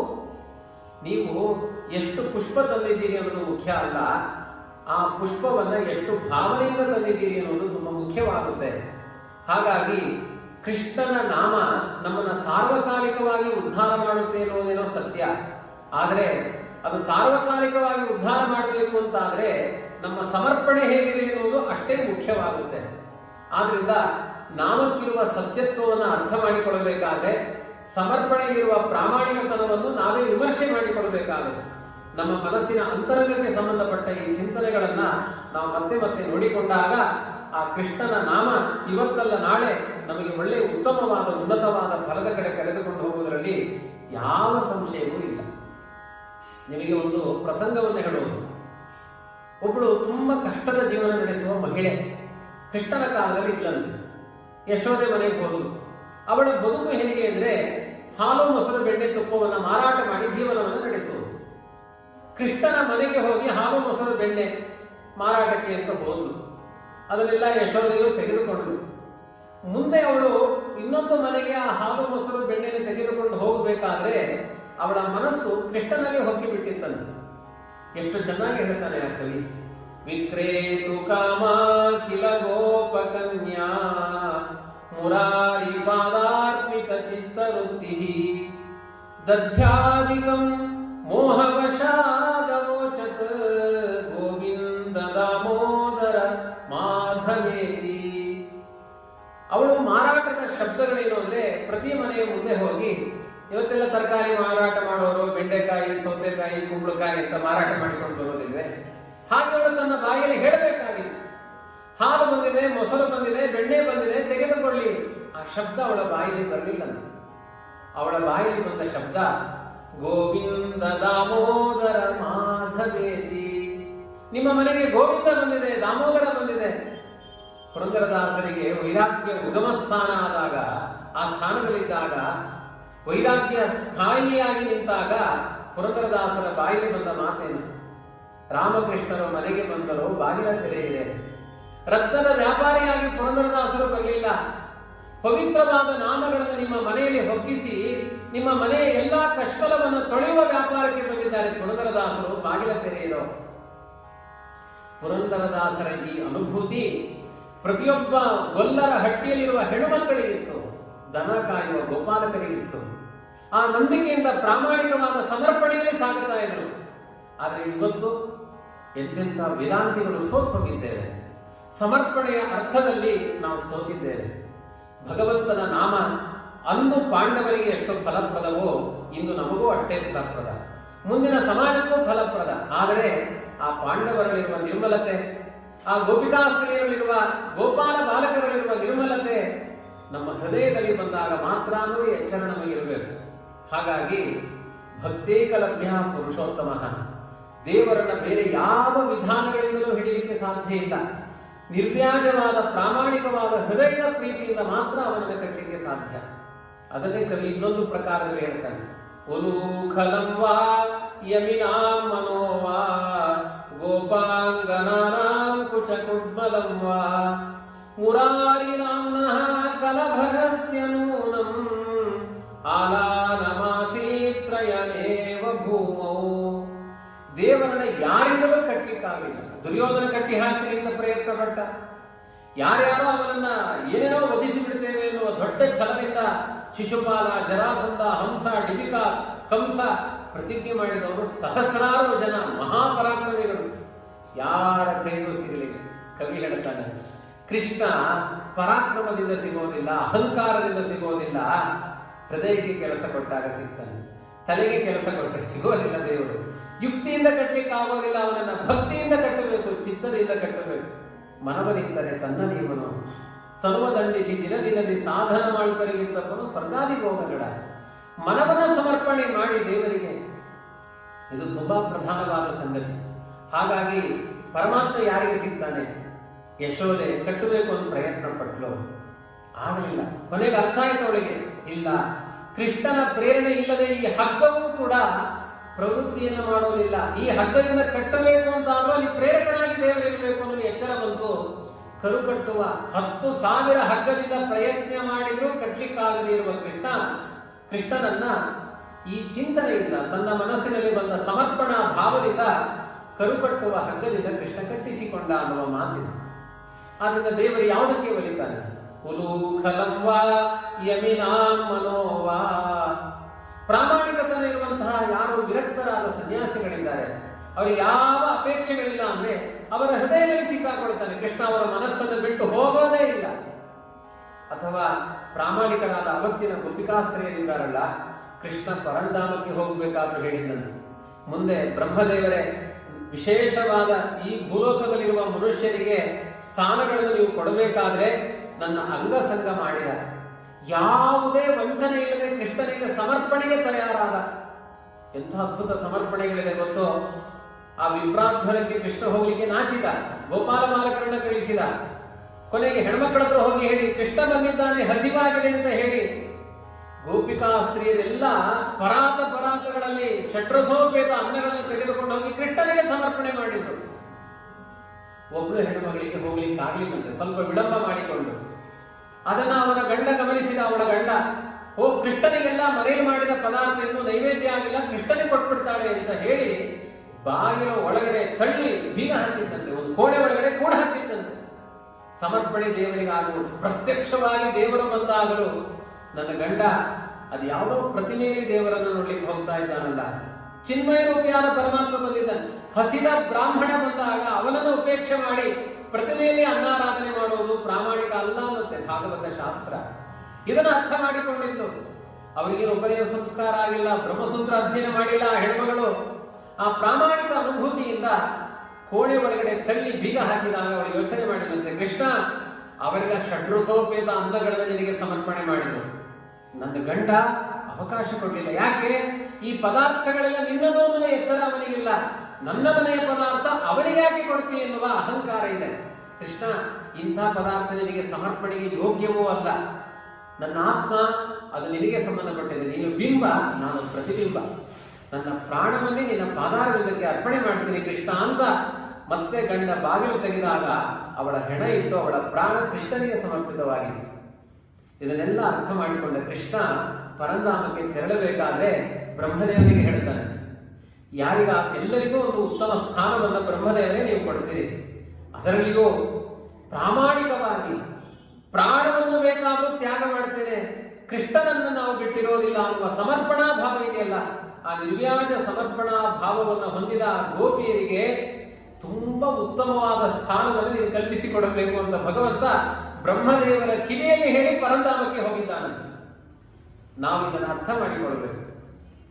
ಭಾವನೆ ಇಲ್ಲದ ದಾಸರು ಹೇಳ್ತಾರಲ್ಲ, ತಾಳ ಮೇಳಗಳಿದ್ದು ಪ್ರೇಮವಿಲ್ಲದ ಗಾನ ಕೇಳನೋ ಹರಿ ತಾಳನೋ, ಸಕಲ ಸಾಧನವಿದ್ದು ತುಳಸಿಯಿಲ್ಲದ ಪೂಜೆ ಕೊಲ್ಲನೋ ಹರಿಕೊಳ್ಳನು. ಹಾಗೆ ಸಮಸ್ತ ಸಾಧನಗಳು ನಮ್ಮ ಬದುಕಿನಲ್ಲಿದ್ರು ಪ್ರಾಮಾಣಿಕವಾದ ಕೃಷ್ಣನ ಭಕ್ತಿ ಇಲ್ಲ ಅಂದ್ರೆ ಅದು ಯಾವತ್ತೂ ವ್ಯರ್ಥವಾಗಿ ಬಿಡುತ್ತೆ. ಹಾಗಾಗಿ ಮುಂದಿನ ಕಲಿಯುಗದಲ್ಲಿ ಒಳ್ಳೆ ದಿನ ಬರಲ್ಲ. ಅಸುರ ಜನರೇ ಬಹಳ ಅಂತ ಹೇಳಿದ್ದಾರೆ, ಸುಮ್ಮನೆ ಪ್ರತಿಜ್ಞಾ ವಾಕ್ಯ ಅಷ್ಟೇ, ಮುಂದೆ ಒಳ್ಳೆ ದಿನಗಳು ಬರುತ್ತೆ ಅಂತ. ಯಾಕೆಂದ್ರೆ ಉಗ್ರವಾಗಿ ಕಲಿ ಬರ್ತಾ ಇದ್ದಾನೆ, ಭಯೋತ್ಪಾದನೆಗಳು ಜಾಸ್ತಿ ಆಗ್ತಾ ಇದೆ, ಸಮಾಜದಲ್ಲಿ ಶಾಂತಿ ಎಲ್ಲ ಕದಡಿ ಹೋಗ್ತಾ ಇದೆ. ಇಂತಹ ಪ್ರಸಂಗದಲ್ಲಿ ಒಳ್ಳೆಯ ದಿನಗಳನ್ನು ನಾವು ಅಪೇಕ್ಷೆ ಪಡುವುದಾದ್ರೂ ಹೇಗೆ? ಅದಕ್ಕೆ ಹರಿದಾಸರು ಮಧ್ವಾಚಾರ್ಯರೆಲ್ಲ ನಮಗೆ ಹೇಳಿಕೊಟ್ಟಿದ್ದಾರೆ, ಪ್ರಾಮಾಣಿಕವಾದ ಮನಸ್ಸಿನಿಂದ ಕೃಷ್ಣನ ಕುರಿತಾದ ಚಿಂತನೆಗಳನ್ನು ಜಾಸ್ತಿ ಮಾಡಿ ಅದಕ್ಕಿರುವ ನಾಮ ಸ್ಮರಣೆಗಿರುವ ಬಲ ಕಲಿಯುಗದಲ್ಲಿ ಯಾವುದಕ್ಕೂ ಇಲ್ಲ. ಆದ್ರಿಂದ ಅದಕ್ಕಿಂತ ಶ್ರೇಷ್ಠವಾದದ್ದು ಇನ್ನು ಯಾವ ಶಕ್ತಿಗಳಿಂದಲೂ ಕೂಡ ದೈತ್ಯ ಶಕ್ತಿಯನ್ನು ವಿರೋಧಿಸಲಿಕ್ಕೆ ನಮ್ಮಿಂದ ಸಾಧ್ಯ ಇಲ್ಲ. ಆದ್ರಿಂದ ಒಳ್ಳೆಯ ದಿನಗಳು ಬರುತ್ತೆ ಅಂತಂದ್ರೆ ಅದು ಹರಿನಾಮದ ಬಲದಿಂದಲೇ ಒಳ್ಳೆಯ ದಿನಗಳಾಗಬೇಕೇ ವಿನಃ ನಮ್ಮ ಮನುಷ್ಯನ ಬುದ್ಧಿಗಳಿಂದ ಒಳ್ಳೆಯ ದಿನ ಬರುವುದು ತುಂಬಾ ಕಷ್ಟವಾಗಿದೆ. ಹಾಗಾಗಿ ಸಮಸ್ತ ಕಾಲಗಳಲ್ಲಿ, ಅದರಲ್ಲಿಯೂ ಕಲಿಯುಗದಲ್ಲಿ ನಮಗಿರುವ ಒಂದೇ ಒಂದು ಆಶ್ರಯ ಕೃಷ್ಣನ ಪಾದಾರವಿಂದ, ಕೃಷ್ಣನ ನಾಮಸ್ಮರಣೆ. ಅದನ್ನು ನಿರಂತರ ನಾವು ನಂಬಿಕೊಂಡು ನಮ್ಮ ಬದುಕನ್ನ ಸಾರ್ಥಕಪಡಿಸಿಕೊಳ್ಳೋಣ ಅಂತ ಈಗ ನಾಡಿದ್ದು ಕೃಷ್ಣ ಜಯಂತಿ ಎನ್ನುವ ದೊಡ್ಡ ಉತ್ಸವದಲ್ಲಿ ನಾವು ಇದ್ದೇವೆ. ರೋಹಿಣಿ ನಕ್ಷತ್ರದಲ್ಲಿ ರಾತ್ರಿ 12, 17, 12, 5 ಹೀಗೆಲ್ಲ ಒಬ್ಬೊಬ್ಬರ ಪಂಚಾಂಗದಲ್ಲಿ ಸ್ವಲ್ಪ 5-10 ನಿಮಿಷಗಳ ವ್ಯತ್ಯಾಸದಲ್ಲಿ, ಅಂತೂ 12, 17 ಸಂದರ್ಭದಲ್ಲಿ ಚಂದ್ರೋದಯದ ಪ್ರಸಂಗದಲ್ಲಿ ಉಪವಾಸ ಇದ್ದು ಕೃಷ್ಣನಿಗೆ ಅರ್ಘ್ಯ ಪ್ರದಾನವನ್ನು ಮಾಡೋಣ. ಕೃಷ್ಣ ಜಯಂತಿ ದಿವಸ ಉಪವಾಸವನ್ನು ಮಾಡಿದರೆ 3 ಕೋಟಿ ಉಪವಾಸ ಮಾಡಿದ ಫಲ ಇದೆ ಅಂತ ಹೇಳಿದ್ದಾರೆ. ಇಷ್ಟು ಅನಾಯಾಸವಾಗಿ ಪುಣ್ಯ ಲಾಭ ನಮಗೆ ಆಗುವ ಪರ್ವಕಾಲ ಒದಗಿ ಬಂದಾಗಲೂ ಕೂಡ ಯಾವುದೋ ಸಣ್ಣ ನೆಪಗಳಿಂದ ಆಹಾರಗಳನ್ನು ಸ್ವೀಕಾರ ಮಾಡಿ ನಮ್ಮ ಈ ವೈಷ್ಣವ ಜನ್ಮವನ್ನ ವ್ಯರ್ಥ ಮಾಡಿಕೊಳ್ಳುವ ಅಧಮರು ನಾವು ಆಗುವುದು ಬೇಡ ಅಂತ ಹೇಳ್ತಾ, ವಿಶೇಷವಾಗಿ ಕೃಷ್ಣ ಜನ್ಮಾಷ್ಟಮಿಯ ಪ್ರಯುಕ್ತ ಕೃಷ್ಣನ ಕುರಿತಾದ ಚಿಂತನೆಗಳು ನಮ್ಮ ಬದುಕಿನ ಆಳಕ್ಕೆ ಇಳಿಬೇಕು, ಅದು ನಮ್ಮ ಬದುಕಾಗಬೇಕು, ಕೃಷ್ಣನ ಸ್ಮರಣೆಯೇ ನಮ್ಮ ಬದುಕಾಗಬೇಕು ಅನ್ನುವ ಚಿಂತನೆಯ ಜೊತೆಗೆ ಇಂಥ ಒಂದು ಸುಂದರವಾದ ಕಾರ್ಯಕ್ರಮವನ್ನು ಆಯೋಜಿಸಿದ ಕಾಮನಬಿಲ್ಲು ಎಲ್ಲ ಕಾರ್ಯಕ್ರಮದ ಸದಸ್ಯರಿಗೂ ನನ್ನ ಅನಂತ ಅಭಿನಂದನೆಗಳನ್ನು ಸಲ್ಲಿಸಿ ಮತ್ತೆ ಮುಂದಿನ ಮಹಾಭಾರತದ ಸರಣಿ ಪ್ರವಚನಗಳಲ್ಲಿ ಸೇರೋಣ ಅಂತ ಹೇಳ್ತಾ ನನ್ನ ಮಾತನ್ನು ಮುಗಿಸ್ತೇನೆ. ಶ್ರೀಕೃಷ್ಣ.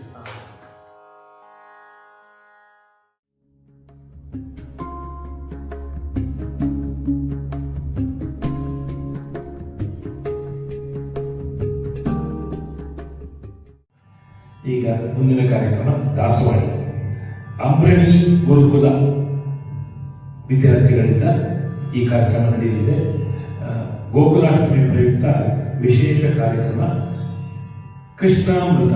ಕೇಳಿ, ಕೃಷ್ಣಾಮೃತ. ಈ ಕಾರ್ಯಕ್ರಮವನ್ನು ನಡೆಸಿಕೊಂಡಿದ್ದಾರೆ ರಾಜಿತಾ ಮತ್ತು ಸ್ನೇಹಿತರು.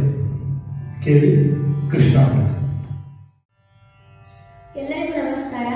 ನಾವು ಅಂಬ್ರಣಿ ಗುರುಕುಲದ ವಿದ್ಯಾರ್ಥಿನಿಯರು. ನನ್ನ ಹೆಸರು ರಾಜಿತಾ. ನನ್ನ ಹೆಸರು ವೈಷ್ಣವಿ. ನನ್ನ ಹೆಸರು ಪ್ರಮತಿ. ನನ್ನ ಹೆಸರು ವೈಷ್ಣವಿ. ನನ್ನ ಹೆಸರು ರಚನಾ. ನನ್ನ ಹೆಸರು ಗಾನ.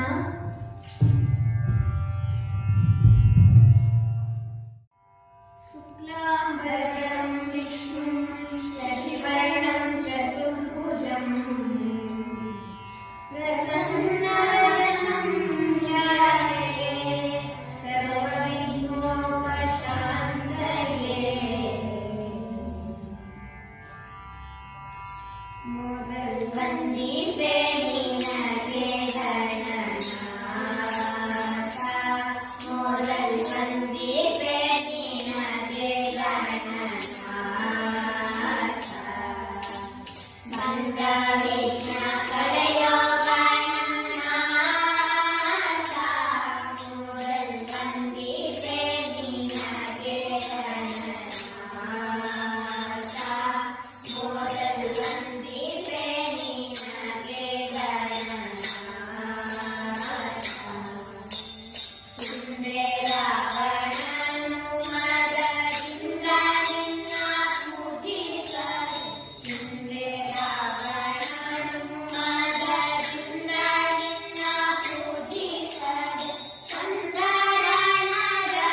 निर्विघ्नं कुरु।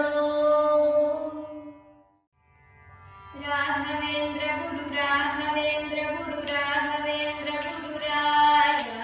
राघवेन्द्र गुरु राघवेन्द्र गुरु राघवेन्द्र गुरु राय। राघवेन्द्र गुरु राघवेन्द्र गुरु राघवेन्द्र गुरु राय। राघवेन्द्र गुरु राघवेन्द्र गुरु राघवेन्द्र गुरु राय। राघवेन्द्र गुरु राघवेन्द्र गुरु राघवेन्द्र गुरु राय। राघवेन्द्र गुरु राघवेन्द्र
ನಂದಕುಮಾರವರ ನವನೀತ ಚೋರ ಹರೇ ನಂದಕುಮಾರವರ ನವನೀತ ಚೋರ ಹರೇ ನಂದಕುಮಾರವರ ನವನೀತ ಚೋರ ಹರೇ ನಂದಕುಮಾರವರ ನವನೀತ ಚೋರ ಹರೇ ದೇವ ವಾಸುದೇವ ಹರೇ ಕೃಷ್ಣ ದೇವ ದೇವ ವಾಸುದೇವ ಹರೇ ಕೃಷ್ಣ ಗೋಪಿ ಮನ ಚೋರ ಗೋಪಾಲ ಕೃಷ್ಣ ಹರೇ ಗೋಪಿ ಮನ ಚೋರ ಗೋಪಾಲ ಕೃಷ್ಣ ಹರೇ ಗೋಪಿ ಮನ ಚೋರ ಗೋಪಾಲ ಕೃಷ್ಣ ಹರೇ ಗೋಪಿ ಮನ ಚೋರ ಗೋಪಾಲ ಕೃಷ್ಣ ಹರೇ ದೇವ ದೇವ ವಾಸುದೇವ ಹರೇ ಕೃಷ್ಣ ದೇವ ದೇವ ವಾಸುದೇವ ಹರೇ ಕೃಷ್ಣ ಪಂಡರೀನಾಥ ಹರೇ ಪಾಂಡುರಂಗ ವಿಠಲ ಹರೇ ಪಂಡರೀನಾಥ ಹರೇ ಪಾಂಡುರಂಗ ವಿಠಲ ಹರೇ ಪಂಡರೀನಾಥ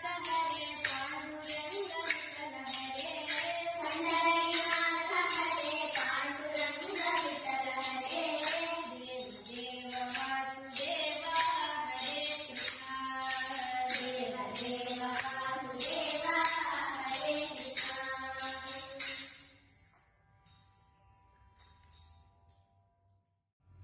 ಬಂದನು ಗೋವಿಂದ ಸುಂದರಿಯ ನಂದ ಸುಂದರಿಯ ಮಂದಿರಕ್ಕೆ ನಂದನ ಕಂದ ನಂದನ ಕಂದ ಸುಂದರ ಪರಾನಂದ ಕಂದ ಗಂಭೀರ ಇಂದು ಬದನೆಯ ಮುಖಗಳಂದ ನೋಡಿದ ಚಂದ ಕುಸುಮಾಕರದಿಂದ ಮುಡಿಸಿದ ಬಂದನೋ ಗೋವಿಂದನೋ ಅರವಿಂದ ನಯನ ಅರವಿಂದ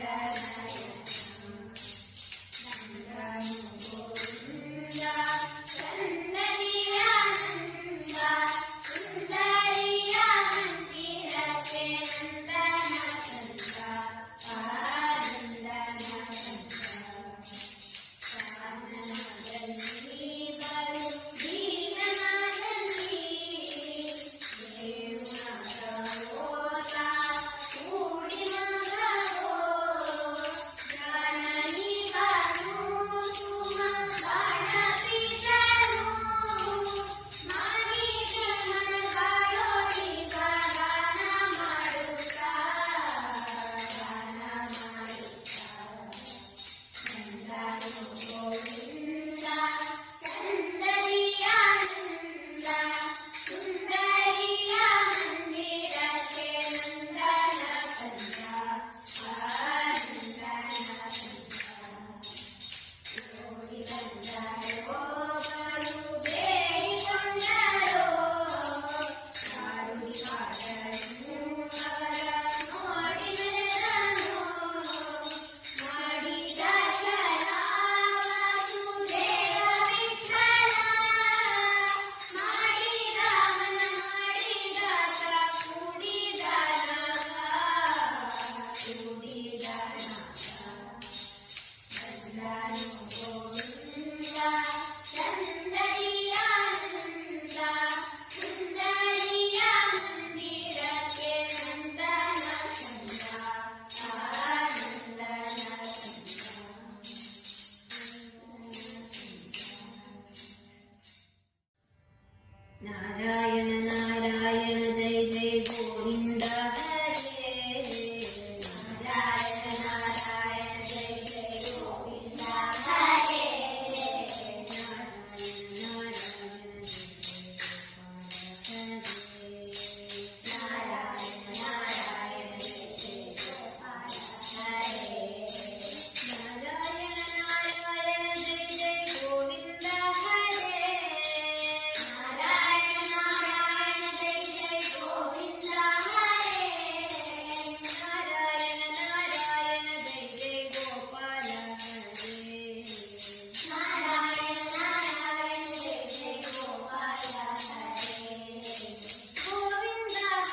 ನಾರಾಯಣತೆ ನಮೋ ನಮೋ ನಾರದ ಸಂತ ನಮೋ ನಮೋ ನಾರಾಯಣತೆ ನಮೋ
ವನಮಾಲಿ ವಾಸುದೇವ ಜಗನ್ಮೋಹನ ರಾಧಾ ರಮಣ ವನಮಾಲಿ ವಾಸುದೇವ ಜಗನ್ಮೋಹನ ರಾಧಾ ರಮಣ ವನಮಾಲಿ ವಾಸುದೇವ ಜಗನ್ಮೋಹನ ರಾಧಾ ರಮಣ ವನಮಾಲಿ ವಾಸುದೇವ ಜಗನ್ಮೋಹನ ರಾಧಾ ರಮಣ ಯಮುನಾ ನದ ತೀರ ವಿಹಾರಿ ಗೋವಿಂದ ಗೋಪಕುಮಾರ ಯಮುನಾ ನದ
ವಿಠಲ ಸರವೋ ಸ್ವಾಮಿ ನಮ್ಮ ವಿಠಲ ಜಗದಂತರ್ಯಾಮಿ. ವಿಠಲ ಸರವೋ ಸ್ವಾಮಿ ನಮ್ಮ ವಿಠಲ ಜಗದಂತರ್ಯಾಮಿ. ಎಡಕ್ಕೆ ವಿಠಲ ಬಲಕ್ಕೆ ವಿಠಲ ಎಡಕ್ಕೆ ಬಲಕ್ಕೆ ವಿಠಲ. ಮೇಲೆ ವಿಠಲ ಕೆಳಗೆ ವಿಠಲ ಮೇಲೆ ಕೆಳಗೆ ವಿಠಲ. ವಿಠಲ ಸರವೋ ಸ್ವಾಮಿ ನಮ್ಮ ವಿಠಲ ಜಗದಂತರ್ಯಾಮಿ. ಮುಂದೆ ವಿಠಲ ಮುಂದೆ ವಿಠಲ ಮುಂದೆ ಮುಂದೆ ವಿಠಲ. ಒಳಗೆ ವಿಠಲ ಹೊರಗೆ ವಿಠಲ ಒಳಗೆ ಹೊರಗೆ ವಿಠಲ. ವಿಠಲ ಸರವೋ ಸ್ವಾಮಿ ನಮ್ಮ ವಿಠಲ ಜಗದಂತರ್ಯಾಮಿ. ಬಂಧು ವಿಠಲ ಬಳಗ ವಿಠಲ ಬಂಧು ಬಳಗ ವಿಠಲ. ತಂದೆ ವಿಠಲ ತಾಯಿ ವಿಠಲ ತಂದೆ ತಾಯಿ ಪುರಂದರ ವಿಠಲ. ವಿಠಲ ಸರವೋ ಸ್ವಾಮಿ ನಮ್ಮ ವಿಠಲ ಜಗದಂತರ್ಯಾಮಿ. ವಿಠಲ ಸರವೋ ಸ್ವಾಮಿ ನಮ್ಮ ವಿಠಲ ಜಗದಂತರ್ಯಾಮಿ. ವಿಠಲ ಪಾಂಡುರಂಗ ವಿಠಲ ಪಾಂಡುರಂಗ ವಿಠಲ ಪಾಂಡುರಂಗ ವಿಠಲ ಪಾಂಡುರಂಗ ವಿಠಲ ಪಾಂಡುರಂಗ ವಿಠಲ ಪಾಂಡುರಂಗ ವಿಠಲ ಪಾಂಡುರಂಗ ವಿಠಲ ಪಾಂಡುರಂಗ ವಿಠಲ ವಿಠಲ ಪಾಂಡುರಂಗ ವಿಠಲ ವಿಠಲ ಪಾಂಡುರಂಗ. ಜಯ ಹರಿ ವಿಠಲ ಪಾಂಡುರಂಗ ಜಯ ಹರಿ ವಿಠಲ ಪಾಂಡುರಂಗ. ವಿಠಲ ಪಾಂಡುರಂಗ ವಿಠಲ ಪಾಂಡುರಂಗ ವಿಠಲ ಪಾಂಡುರಂಗ ವಿಠಲ ಪಾಂಡುರಂಗ. ಸುಂದರ ರೂಪ ವಿಠಲ ರೂಪ ಸುಂದರ ರೂಪ ವಿಠಲ ರೂಪ. ವಿಠಲ ಪಾಂಡುರಂಗ ವಿಠಲ ಪಾಂಡುರಂಗ ವಿಠಲ ಪಾಂಡುರಂಗ ವಿಠಲ ಪಾಂಡುರಂಗ. ಭವಭಯನಾಥ ಪರದೇವೇಶ ಭವಭಯನಾಥ ಪರದೇವೇಶ. ವಿಠಲ ಪಾಂಡುರಂಗ ವಿಠಲ ಪಾಂಡುರಂಗ ವಿಠಲ ಪಾಂಡುರಂಗ ವಿಠಲ ಪಾಂಡುರಂಗ.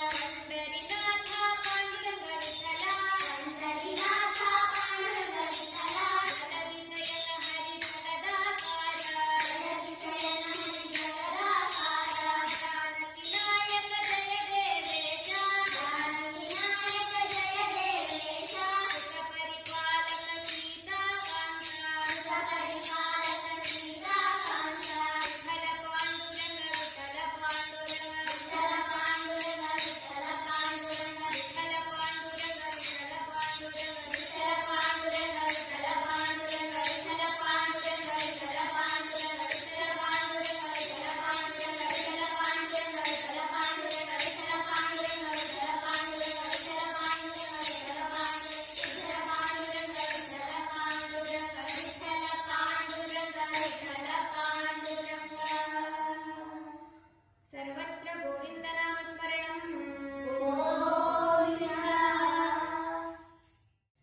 ಹರೇ ಹರೇ ಮೇ ಹರ ಪಾತಕಾನಿ. ಹರೇ ಹರೇ ಮೇ ಗುರು ಮಂಗಳಾನಿ. ಹರೇ ಹರೇ ಮೇ ತವ ದೇಹಿರಾಸ್ಯಂ. ಹರೇ ಹರೇ ಮೇ ತ್ವಯಿ ಭಕ್ತಿರಸ್ತು. ಹರೇ ನಮಃ.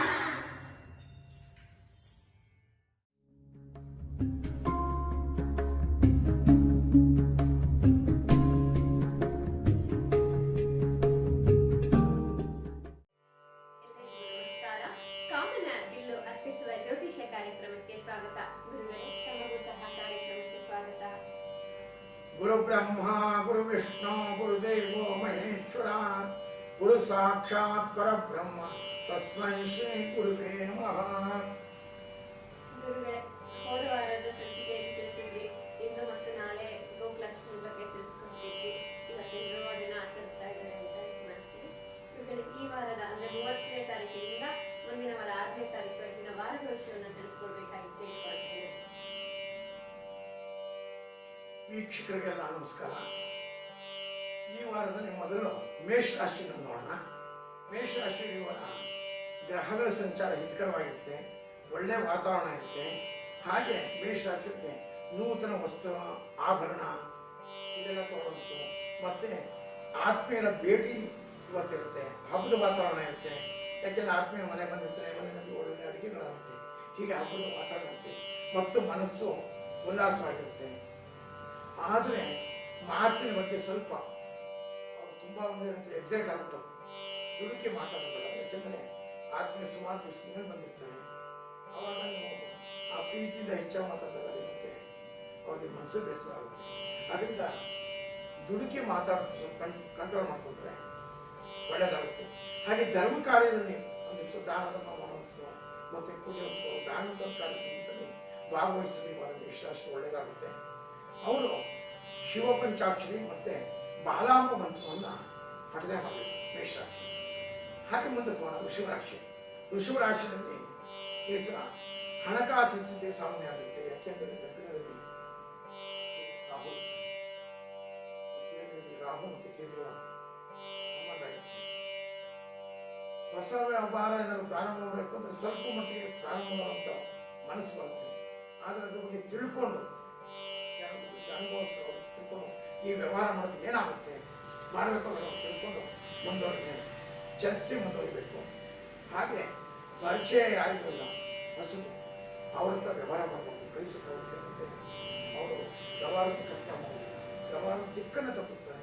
ಅದನ್ನು ಪರಿಚಯ ಇರೋದಕ್ಕೂ ಅವ್ರಿಗೆ ಅನುಭವ ಇದ್ರೂ ಗೊತ್ತಿಲ್ಲ. ಅವ್ರ ಹತ್ರ ವ್ಯವಹಾರ ಮಾಡಬೇಡಿ, ತುಂಬ ಕಷ್ಟ ಆಗುತ್ತೆ. ಹಾಗೆ ಮನೆಯಲ್ಲಿ ಕುಟುಂಬ ಜೊತೆ ಹೆಂಡತಿ ಮಕ್ಕಳು ತಂದೆ ತಾಯಿ ಇವ್ರ ಜೊತೆ ಸ್ವಲ್ಪ ತಾಳ್ಮೆಯಿಂದ ಇರಬೇಕು. ವೃಷಭರಾಶಿ ತಾಳ್ಮೆಯಿಂದ ಒಳ್ಳೆಯದಾಗುತ್ತೆ. ಇಲ್ಲದೆ ಕುಟುಂಬದಲ್ಲಿ ವೈಮನಸ್ಸಾಗುತ್ತೆ, ಕುಟುಂಬ ಒಡೆಯುವಂಥದ್ದಾಗುತ್ತೆ. ಅದರಿಂದ ಆದಷ್ಟು ತಾಳ್ಮೆ ಇರಬೇಕು. ವೃಷಭರಾಶಿಯವರಿಗೆ ಉಷ್ಣ ಸಂಬಂಧೇಹ ಹೀಟ್ ಆಗುತ್ತೆ. ಉಷ್ಣ ಸಂಬಂಧಿ ಕಾಯಿಲೆಗಳು ಮತ್ತು ವೈದ್ಯಗಳು ಎಲ್ಲ ಆಗ್ತಾ ಇರುತ್ತೆ. ಅದು ಆಗ ರೀತಿಯಲ್ಲಿ ನೋಡ್ಕೋಬೇಕು ಅಂದರೆ ಅವರು ಮಹಾಲಕ್ಷ್ಮಿ ಅಷ್ಟಕವನ್ನು ಪ್ರತಿದಿನ ಪಠನೆ ಮಾಡಬೇಕು. ಇದು ಮಿಥುನ ರಾಶಿ. ಮಿಥುನ ರಾಶಿ ಏನಾಗುತ್ತೆ ಅಂದರೆ ಗಂಡ ಹೆಂಡತಿರು ಅನ್ಯೋನ್ಯವಾಗಿ ಇರುತ್ತೆ. ಚರ್ಚೆ ಬೇಡಾಗುತ್ತೆ. ಪ್ರೀತಿ ವಿಶ್ವಾಸ ಇದ್ದರೆ ಈ ಸಲ ಸಂಸಾರ ಇವಾಗ ಚೆನ್ನಾಗಿರುತ್ತೆ ಮಿಥುನ ರಾಶಿ. ಹಾಗೆ ಸೈಟು ಮನೆ ವ್ಯವಹಾರಗಳು ಮತ್ತು ಶೇರ್ ಬಂಡವಾಳ ಇದ್ದಂಥ ವಿಷಯಗಳು ತೊಗೊಳ್ಳಿ ತೊಂದರೆ ಇಲ್ಲ. ಹಾಗೆ ನೂತನ ವಸ್ತುಗಳು ವ್ಯಾಪಾರ ನಮ್ಮ ಮನೆಗೆ ಬರುತ್ತೋ ಇರುತ್ತೆ. ಗಂಡ ಹೆಂಡತಿರು ಜಗಳವನ್ನು ಬಿಟ್ಟರೆ ಅದೆಲ್ಲ ಪ್ಲಸ್ ಪಾಯಿಂಟ್ ಇರುತ್ತೆ. ಈ ಸಲ ಮಿಥುನ ರಾಶಿಗಳು ಯೋಚನೆ ಮಾಡಬೇಕು. ಹಾಗೆ ಆಸ್ಪತ್ರೆಗಳಿಗೆ ಡಿಸ್ಚಾರ್ಜ್ ಆಗುತ್ತೆ. ಸುಮಾರು ಆಸ್ಪತ್ರೆ ಏನಪ್ಪ ಮಾಡುವಂಥ ಮಿಥುನ ರಾಶಿಯವರ ಆಸ್ಪತ್ರೆಗೆ ಖಂಡಿತ ಅವ್ರಿಗೆ ಡಿಸ್ಚಾರ್ಜ್ ಆಗಿ ಮನೆಗೆ ಆರೋಗ್ಯವಂತರ ಬರ್ತಾರೆ. ಹಾಗೆ ಯಾರ್ಯಾರು ಸರ್ಕಾರಿ ಇಲಾಖೆಯಲ್ಲಿ ಕೆಲಸ ಮಾಡ್ತಿರ್ತಾರೆ ಅವುಗಳಿಗೆ ಅಧಿಕಾರಿಗಳಿಂದ ಪ್ರಶಂಸೆ ಶಬಾಷ್ಗೆ ಚೆನ್ನಾಗಿ ಮಾಡುತ್ತೆ. ಹಾಗೆ ಮಿಥುನ ರಾಶಿಯವರಿಗೆ ಬರ ಸ್ವಲ್ಪ ಮಟ್ಟಿಗೆ ಒಳ್ಳೆಯದಾಗುತ್ತೆ. ಮನೆಯಲ್ಲಿ ಜಗಳವನ್ನು ನಿಲ್ಲಿಸಬೇಕು, ನಿಲ್ಲಿಸೋದೆಲ್ಲ ಒಳ್ಳೆಯದಾಗುತ್ತೆ. ಅವರು ಲಕ್ಷ್ಮೀನಾರಾಯಣ ಪ್ರಾರ್ಥನೆ ಮಾಡಬೇಕು. ಮುಂದಿದ್ದು ಕರ್ಕಾಟ ರಾಶಿ. ಕರ್ಕಾಟ ರಾಶಿ ಮನಸ್ಸಿಗೆ ನೆಮ್ಮದಿ ಇರುತ್ತೆ. ಯಾವ್ಯಾವ ಕೆಲಸಗಳು ಅರ್ಧಂಬರ್ಧ ಮಾಡಿರ್ತಾರೆ ಕೆಲಸ ಪೂರ್ಣ ಆಗುತ್ತೆ, ಪ್ರಾರಂಭ ಮಾಡಿ ಪೂರ್ಣ ಆಗುತ್ತೆ. ಹಾಗೆ ಸ್ವಲ್ಪ ಓಡಾಟ ಕಡಿಮೆ ಮಾಡಿ. ಯಾವ ಓಡಾಟ ಹೆಚ್ಚಾಯ್ತು ವಾರವೆಲ್ಲ ಓಡಾಡ್ಕೊಂಡಿರ್ತೀವಿ, ಕೆಲಸ ಆಗೋದಿಲ್ಲ. ನಿಂತು ಕೆಲಸ ಪ್ರಾರಂಭ ಮಾಡಬೇಕು ಅಂದರೆ ಓಡಾಟವನ್ನು ನಿಲ್ಲಿಸಿ ಕೆಲಸವನ್ನು ಶುರು ಮಾಡಬೇಕಾಗುತ್ತೆ. ಇಲ್ಲದೆ ಹಾಗೆ ಓಡಾಡ್ಕೊಂಡಿದ್ರೆ ನೆನಪಿಷ್ಟಗಳು ಓಡಾಡ್ತಾರೆ, ಜೀವನ ಕೆಡುತ್ತೆ, ಸಮಾಜದಲ್ಲಿ ಬೆಳೆಸಬಹುದು. ಅದಕ್ಕೆ ಓಡಾಟ ಕಡಿಮೆ ಮಾಡಬೇಕು. ರಾಜಕಾರಣಿಗಳಿಗೆ ಸ್ವಲ್ಪ ಕಷ್ಟಗಳ ಅವಕಾಶ ಇರುತ್ತೆ. ಹಿಂದಿನ ಯಾವುದೋ ಹಗರಣಗಳು ಬರುವಂತಿದೆ, ಅವರು ಸಮಾಜದೊಳಗೆ ತಲೆ ತಗ್ಗಿಸುವಂತಿರುತ್ತೆ. ಅದರಿಂದ ಆದಷ್ಟು ಯಾರು ಮಿಥುನ ಕರ್ಕಾಟ ರಾಶಿಯಲ್ಲಿ ಇರ್ತಾರೆ ಅವರು ಸ್ವಲ್ಪ ಯೋಚನೆ ಮಾಡಿದ್ರೆ ಒಳ್ಳೆಯದಾಗುತ್ತೆ. ರಾಜಕಾರಣಿಗಳಿಗೆ ಕಷ್ಟಪಟ್ಟರು ಮಾತ್ರ ಫಲ ಇರುತ್ತೆ. ಅಯ್ಯೋ ಆಗುತ್ತೆ ನೋಡೋಣ ಅಂತ ಕಷ್ಟಪಡಲೇಬೇಕು. ಕಷ್ಟಪಟ್ಟರು ಮಾತ್ರ ಫಲ ಸಿಗುತ್ತೆ. ನೆನಪಿಷ್ಟು ಭೇಟಿಗಳಾಗುತ್ತೆ. ಕರ್ಕಾಟ ರಾಶಿಯಲ್ಲಿ ಸ್ವಲ್ಪ ಕಷ್ಟಪಟ್ಟರು ಮಾತ್ರ ನಿಂತು ಅವರು ದೇವಿ ಸಹಸ್ರನಾಮ ಪಾರಾಯಣ ಮಾಡಿದ್ರೆ ಕರ್ಕಾಟ ರಾಶಿಗೆ ಒಳ್ಳೆಯದಾಗುತ್ತೆ. ಹಾಗೆ ಮುಂದಿದ್ದು ಸಿಂಹರಾಶಿ. ಸಿಂಹರಾಶಿಯಲ್ಲಿ ಈ ಸಲ ಸಪ್ತಮದಲ್ಲಿ ಗುರು ಇದ್ದಾನೆ, ಮಾಮೂಲಿಗೆ ಬೃಹಸ್ಪತಿ ಇರ್ತಾನೆ. ಆಸ್ತಿ ವ್ಯವಹಾರಗಳೇನಿರುತ್ತೆ ಅದೆಲ್ಲ ವ್ಯವಹಾರಗಳು ಅವ್ರಿಗೆ ನಿಮಗೆ ಅನುಕೂಲ ತಕ್ಕಾಗುತ್ತೆ ಸಿಂಹರಾಶಿಯವರಿಗೆ. ಹಾಗೆ ಮದುವೆ ಆಗುವಂಥ ಹುಡುಗ ಹುಡುಗಿ ಯಾರು ಇರ್ತಾರಲ್ಲ ಅವ್ರಿಗೆ ಸಲ ಈ ವಾರದಲ್ಲಿ ಸೆಟ್ಲ್ ಆಗುವಂತಿದೆ. ಯಾರೋ ಒಂದು ಇದ್ದಕ್ಕಿದ್ದಾಗಿರ್ತಾರೆ, ನಿಮ್ಗೆ ಹುಡುಗ ಹುಡುಗಿ ತಕ್ಷಣ ಮುಂದೆ ಹೋಗ್ತೀರ ಸೆಟ್ಲ್ ಆಗೋಗ್ತಾರೆ ಸಿಂಹರಾಶಿಯವರಿಗೆ. ಹೊಸ ಸಂಬಂಧಗಳು ಬರುತ್ತೆ. ವಿದ್ಯಾರ್ಥಿಗಳಿಗೆ ಒಳ್ಳೆಯ ಸೂಚನೆ ಇದೆ. ಅವರಿಂದ ವೀಸಾ ಪಾಸ್ಪೋರ್ಟ್ ಮಾಡ್ತಾರೆ, ವಿದೇಶಕ್ಕೆ ಹೋಗ್ತಾರೆ, ಅವರಿಗೆ ಇವಾಗ ಶುಭ ಸುದ್ದಿ ಕೊಡ್ತಾರೆ. ಜನ್ಮದಲ್ಲಿ ರವಿ ಮತ್ತು ಕುಜ ಸಿಂಹದಲ್ಲಿ ಕೋಪ ಇರುತ್ತೆ, ಆರ್ಭಟ ಹೆಚ್ಚಾಗಿರುತ್ತೆ. ಆದರೂ ಕೂಡ ಅವರು ಎಂದಿನಂತೆ ತಾಳ್ಮೆ ಇರಬೇಕು. ತಾಳ್ಮೆ ಇದ್ದರೆ ಒಳ್ಳೆಯದಾಗುತ್ತೆ. ಯಾವುದೇ ಅನಾಹುತಕ್ಕೆ ಸ್ವಾಗತವನ್ನು ವಹಿಸಬೇಕು. ರಾಶಿ ಒಳ್ಳೆಯದಾಗುತ್ತೆ. ಅವರು ಆದಿತ್ಯ ವೃತ್ತಿಯನ್ನು ಪಠನೆ ಮಾಡಬೇಕು. ಪಠನೆ ಮಾಡುವಾಗ ಶತ್ರುಗಳ ಸಮೇತ ದೂರ ಆಗ್ತಾರೆ. ಮುಂದಿದ್ದು ಕನ್ಯಾ ರಾಶಿ. ಕನ್ಯಾ ರಾಶಿಯವರಿಗೆ ಈ ವಾರ ಬಹಳ ಎಚ್ಚರಿಕೆ ಇರಬೇಕು. ಮಾತು, ಕೃತಿ, ನಡವಳಿಕೆ ಮತ್ತು ಇದರಲ್ಲಿ ಮಾಡುವಂಥ ಕೆಲಸದಲ್ಲಿ ಅವರು ತುಂಬ ಎಚ್ಚರಿಕೆ. ಏನಾದ್ರು ಮಾತಾಡೋದು ಕಷ್ಟ, ಹಾಗೆ ಮಾಡುವಂಥ ಕೆಲಸಗಳು ಒಂದು ಅಜಾಗೃತಿಯಿಂದ ಕೆಡುತ್ತೆ. ಅದರಿಂದ ಎಚ್ಚರಿಕೆ ಇದ್ದರೆ ಕನ್ಯಾ ರಾಶಿ ಒಳ್ಳೆಯದಾಗುತ್ತೆ. ಹಾಗೆ ರಾಜಕೀಯದಲ್ಲಿರೋರಿಗೆ ಒಳ್ಳೆಯ ಹೆಸರು ಬರುತ್ತೆ. ಆದರೆ ಸ್ವಂತ ಗುಪ್ತ ಶತ್ರುಗಳು ಹೆಚ್ಚಾಗಿರುತ್ತೆ. ಆ ಶತ್ರುಗಳಿಂದ ತೊಂದರೆ ಆಗುತ್ತೆ. ಹಾಗೆ ಯಾರ್ಯಾರು ಒಡೆಗಳನ್ನು ವ್ಯಾಪಾರ ಮಾಡ್ತಿರ್ತಾರೆ ಅವರಿಗೆ ಸ್ವಲ್ಪ ಒಳ್ಳೆಯ ಲಾಭ ಬರುತ್ತೆ. ಹಾಗೆ ಒಬ್ಬರು ಪ್ರೇಮಿಗಳು ಪ್ರೀತಿಸಿದ ಒಬ್ಬರು ಇರುತ್ತೆ. ಆ ಪ್ರೇಮಿಗಳಿಗೆ ಮನೆಯಿಂದ 2 ಮನೆಯಿಂದ ಗ್ರೀನ್ ಸಿಗ್ನಲ್ಸ್ ಇರುತ್ತೆ. ಮಾಡ್ತಿದ್ದು ಒಳ್ಳೆಯದು. ಹೀಗೆ ಕನ್ಯಾರಾಶಿ ಒಳ್ಳೆಯದಿರುತ್ತೆ. ಅವರು ಸಂಕಷ್ಟ ಪ್ರಾರ್ಥನೆ ಮಾಡಿದ್ರೆ ಕನ್ಯಾರಾಶಿ ಒಳ್ಳೆಯದು. ಧನ್ಯವಾದಗಳು ಗುರುಗಳೇ, ಮೊದಲ 6 ರಾಶಿಯ ಭವಿಷ್ಯವನ್ನು ತಿಳಿಸ್ಕೊಟ್ಟಿದ್ದಕ್ಕೆ. ಗುರುಗಳೇ, ಈ ವಾರದ ವಿಶೇಷತೆಯಾಗಿ ನಮಗೆ ಯಾವ ಹಬ್ಬದ ಬಗ್ಗೆ ತಿಳಿಸ್ಕೊಡ್ತಾ ಇದ್ದೀರಾ? ಈ ವಾರ ಪ್ರಾರಂಭದಲ್ಲಿ ಜನ್ಮಾಷ್ಟಮಿ ಬರ್ತಾ ಇದೆ. ಶ್ರೀಕೃಷ್ಣ ಹುಟ್ಟಿದ್ದು ಅಂತ. ಆ ಕೃಷ್ಣ ಜನ್ಮಾಷ್ಟಮಿನ ಕೆಲವರು ವ್ರತವನ್ನು ಮಾಡ್ತಾರೆ ಮನೆಯಲ್ಲಿ. ವ್ರತವನ್ನು ಮಾಡಲು ಕೃಷ್ಣಾಷ್ಟಮಿ ವ್ರತ ಅಂತ ಅವರಿಗೆ ಅಷ್ಟಮಿ ತಿಥಿ ಮಾಡ್ತಾರೆ. ಹಾಗೆ ವೈಷ್ಣವ ಸಂಪ್ರದಾಯ ಇದರಲ್ಲಿ ತೋಳಪ್ಪ ಜಯಂತಿ, ಕೃಷ್ಣ ಜಯಂತಿ, ಮನ್ನಾ ಜಯಂತಿ. ಆ ತೋಳಪ್ಪ ಜಯಂತಿ, ಕೃಷ್ಣ ಜಯಂತಿ ಮಾಡೋದು ಯಾಕಂದ್ರೆ ಅವರು ನಕ್ಷತ್ರವನ್ನು ಮಾಡ್ತಾರೆ. ರೋಹಿಣಿ ನಕ್ಷತ್ರ ಚಂದ್ರನ ಜೊತೆ ಇರುವಾಗ ರಾತ್ರಿ ಹೊತ್ತು ರೋಹಿಣಿ ನಕ್ಷತ್ರ ಎನ್ನುವ ಸಂದರ್ಭದಲ್ಲಿ ಅವರು ಕೃಷ್ಣ ಜಯಂತಿ ಮಾಡ್ತಾರೆ. ಹಾಗೆ ಅಷ್ಟಮಿ ತಿಥಿ ಮುಗಿದ ಮೇಲೆ ನವಮಿ ಬಂತು. ವೃಕ್ಷ ನಕ್ಷತ್ರ ಮತ್ತು ರೋಹಿಣಿ ನಕ್ಷತ್ರ ನವಮಿ ತಿಥಿ ಇತ್ತಂದ್ರೆ ತೋಳಪ್ಪ ಜಯಂತಿ ವೈಷ್ಣವ ಸಂಪ್ರದಾಯ ಮಾಡ್ತಾರೆ. ಹೀಗೆ 3 ಜಯಂತಿಗಳು ಮಾಡ್ತಾರೆ.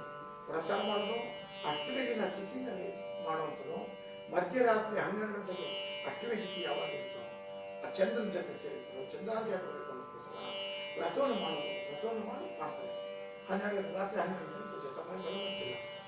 ಹಾಗೆ ರೋಹಿಣಿ ನಕ್ಷತ್ರ ಇದ್ದವರು ಸಮೇತ ಚಂದ್ರನ ಜೊತೆ ರೋಹಿಣಿ ನಕ್ಷತ್ರ ಅಂದರೆ ರಾತ್ರಿ ರೋಹಿಣಿ ನಕ್ಷತ್ರ ಇದ್ದರು ಕೃಷ್ಣ ಜಯಂತಿ, ಮನ್ನಾ ಜಯಂತಿ. ಹಾಗೆ ನವಮಿ ತಿಥಿ ಒಂದು ರೋಹಿಣಿ ನಕ್ಷತ್ರ ಮುಗಿಸಿದ ಸಮಯದಲ್ಲಿ ಅವತ್ತಿರುತ್ತೆ. ಅವತ್ತು ತೋಳಪ್ಪ ಜಯಂತಿ. ಹೀಗೆ 3 ದಿನ ವಿಶೇಷವಾಗಿ ಮಾಡ್ತಾರೆ. ಪ್ರತಿಯೊಬ್ಬರು ಮನೆಯಲ್ಲೂ ಮಾಡ್ತಾರೆ. ಅವತ್ತು ಕೃಷ್ಣನ ಪೂಜೆ ಮಾಡದಿದ್ದರೆ ಇಲ್ಲ. ಕೆಲವರು ಮನೆಯಲ್ಲಿ ಅಂದರೆ ವ್ರತ ಇದ್ದಿದ್ದರು ಹಗಲತ್ತು ಪೂಜೆ ಮಾಡಿ ಮಾಡ್ತಾರೆ. ಅವತ್ತೆಲ್ಲರೂ ಫಲಾರ ಮಾಡ್ತಾರೆ. ಕೃಷ್ಣ ಜಯಂತಿಗೆ ಸೋಮವಾರ, ಮಂಗಳವಾರ, ಬುಧವಾರ ಈ 3 ದಿನದಲ್ಲಿ ಯಾರ್ಯಾರಲ್ಲಿ ಗೋಕೃಷ್ಣಿ ಅಂತ ಮಾಡ್ತಾರೆ. ಅವ್ರನ್ನ ವಿಶೇಷವಾಗಿ ಅಲಂಕಾರ ಮಾಡ್ತಾರೆ. ಚೆನ್ನಾಗಿತ್ತು. ಒಳ್ಳೆ ನನಗೆ ಒಬ್ಬರನ್ನೇ ಮನೆ ಗೊತ್ತಾಗಿದೆ. ಹಾಗೆ ಇನ್ನೊಂದೇನೆಂದರೆ ಈ ವರ್ಷದಲ್ಲಿ ಶ್ರಾವಣ ಮಾಸದಲ್ಲಿ 5 ಮಂಗಳವಾರ ಒಂದಿದೆ. ಇದ್ದ ಯಾತ್ರೆ ಹೇಳ್ತಾ ಇದ್ದೀನಿ ಅಂದರೆ ಆದಷ್ಟು ಮಂಗಳವಾರ ವ್ರತವನ್ನು ಮಾಡ್ತಾರೆ. ಮಂಗಳವಾರ ವ್ರತವನ್ನು ಮಾಡಿದ್ರೆ 4ನೇ ವಾರ ಅಂದ್ಕೊಂಡಿರ್ತಾರೆ. ಆದರೆ 5ನೇ ವಾರ ಅಮಾವಾಸ್ಯೆ. ಅಯ್ಯೋ ಅಮಾವಾಸ್ಯೆ ಇದೆಯಲ್ಲ ಮಾಡಬೇಕು ಬೇಡ ಅಂತಾರೆ. ಆದರೆ ಅಮಾವಾಸ್ಯೆ ಸಮೇತ ಸಂಕಲ್ಪ ಮಾಡಿದ್ರೆ ಶ್ರಾವಣ ಬಹುಳ ಅಮಾವಾಸ್ಯೆ ಮಾಡ್ತಾರೆ. ಅಮಾವಾಸ್ಯೆ ಲಾಸ್ಟು. ಇವಾಗ ತಿಂಗಳಲ್ಲಿ ಏನಾಗುತ್ತೆ, ಒಂದ್ಸಲ 30 ಬರುತ್ತೆ, ಒಂದ್ಸಲ 31 ಬರುತ್ತೆ. 30 ಬಂದಾಗಲೂ ಸಮೇತ ಅದನ್ನ ಆ ತಿಂಗಳಿಗೆ ಸೇರಿಸ್ತಾರೆ, ಮುಂದಿನ ತಿಂಗಳು ಸೇರಿಸಲ್ಲ. ಹಾಗೆ 31 ಬಂದರೂ ಕೂಡ ಆ ತಿಂಗಳಿಗೆ ಸೇರಿ. ಹಾಗೆ ಅಮಾವಾಸ್ಯೆಯಿಂದ ಅಮಾವಾಸ್ಯೆ ಮಾಸಗಳು ಪ್ರಾರಂಭ ಆಗೋದ್ರಿಂದ ಅಮಾವಾಸ್ಯೆಯಿಂದ ಮುಗಿಯುತ್ತೆ, ಪಾಠಕ್ಕೆ ಪ್ರಾರಂಭ ಆಗೋದ್ರಿಂದ ಈ ಸಲ ವಿಶೇಷವಾಗಿ ಪುಣ್ಯ 5 ವಾರಗಳು ಮಾಡೋದು ವಿಶೇಷ. ಹೇಗೆ ಕಾರ್ತಿಕ ಮಾಸ 5 ವಾರ ಬಂದರೆ ಪಂಚಲಿಂಗ ದರ್ಶನ ಹೇಳ್ತಾರೋ ಅದೇ ರೀತಿ ಶ್ರಾವಣ ಮಾಸದ 5 ಮಂಗಳವಾರ ಬಂದರೆ ತುಂಬ ವಿಶೇಷ. ಅದರಲ್ಲಂತೂ ಈ ವಾರ ಈ ವರ್ಷದಲ್ಲಿ ಯಾರು ಉದ್ಯಾಪನೆ ಮಾಡಬೇಕಾದ್ರೆ ತುಂಬ ಪುಣ್ಯ. ಅವರು ಕೊನೆಯ ವಾರ ಅಮಾವಾಸ್ಯೆ ದಿನ ಮಂಗಳವಾರ ಇರುತ್ತೆ. ಪಂಚಾಂಗ ಕೊಟ್ಟಿದ್ದಾರೆ, ಮಂಗಳಗೌರಿ ವ್ರತ ಅಂತ ಕೊಟ್ಟಿದ್ದಾರೆ. ಹಾಗಿರುವಾಗ 5ನೇ ವಾರ ಇರುವಾಗ ಮಾಡೋದು ವಿಶೇಷ. ಈ ವರ್ಷ ಉದ್ಯಾಪನೆಯನ್ನು ಮಾಡೋರಿಗೆ ತುಂಬಾ ಪುಣ್ಯ. ಧನ್ಯವಾದಗಳು ಗುರುಗಳೇ. ಗೋಕುಲಾಷ್ಟಮಿ ಮತ್ತು ಮಂಗಳಗೌರಿ ವ್ರತದ ಬಗ್ಗೆ ನಮಗೆ ತಿಳಿಸ್ಕೊಟ್ಟಿದ್ದಕ್ಕೆ. ಮುಂದಿನ 6 ರಾಶಿಯ ಭವಿಷ್ಯವನ್ನ ತಿಳಿಸ್ಕೊಡ್ಬೇಕಾಗಿ ಕೇಳ್ಕೊಳ್ತೇನೆ. ಮುಂದಿನ ತುಲಾರಾಶಿ. ತುಲಾರಾಶಿಯಲ್ಲಿ ಈ ಸಲ ರಾಜಕೀಯದಲ್ಲಿ ಯಾರಿರುತ್ತೆ ಅವ್ರಿಗೆ ತುಲಾರಾಶಿಯಲ್ಲಿ ಒಳ್ಳೆಯದಾಗುತ್ತೆ. ಒಂದು ಜನಮನ್ನಣೆ ಸಿಗುತ್ತೆ, ಒಳ್ಳೆ ಕೆಲಸಗಳು ಮಾಡುವಂಥ ಇರುತ್ತೆ, ಆರ್ಥಿಕ ಪರಿಸ್ಥಿತಿ ಚೆನ್ನಾಗಿರುತ್ತೆ, ಹಣಕಾಸಿನ ವ್ಯವಹಾರ ತುಲಾರಾಶಿಯವರಿಗೆ ಒಳ್ಳೆಯದಾಗುತ್ತೆ. ಮನೆಯಲ್ಲಿ ಒಳ್ಳೆ ಭೋಜನ ಮತ್ತು ಸಂಬಂಧಿಗಳು ಮನೆಗೆ ಬರ್ತಾರೆ. ಪಕ್ಕ ಮನೆಗೆ ಊಟದ ವ್ಯವಸ್ಥೆ ಚೆನ್ನಾಗಿರುತ್ತೆ ಮನೆಯಲ್ಲಿ.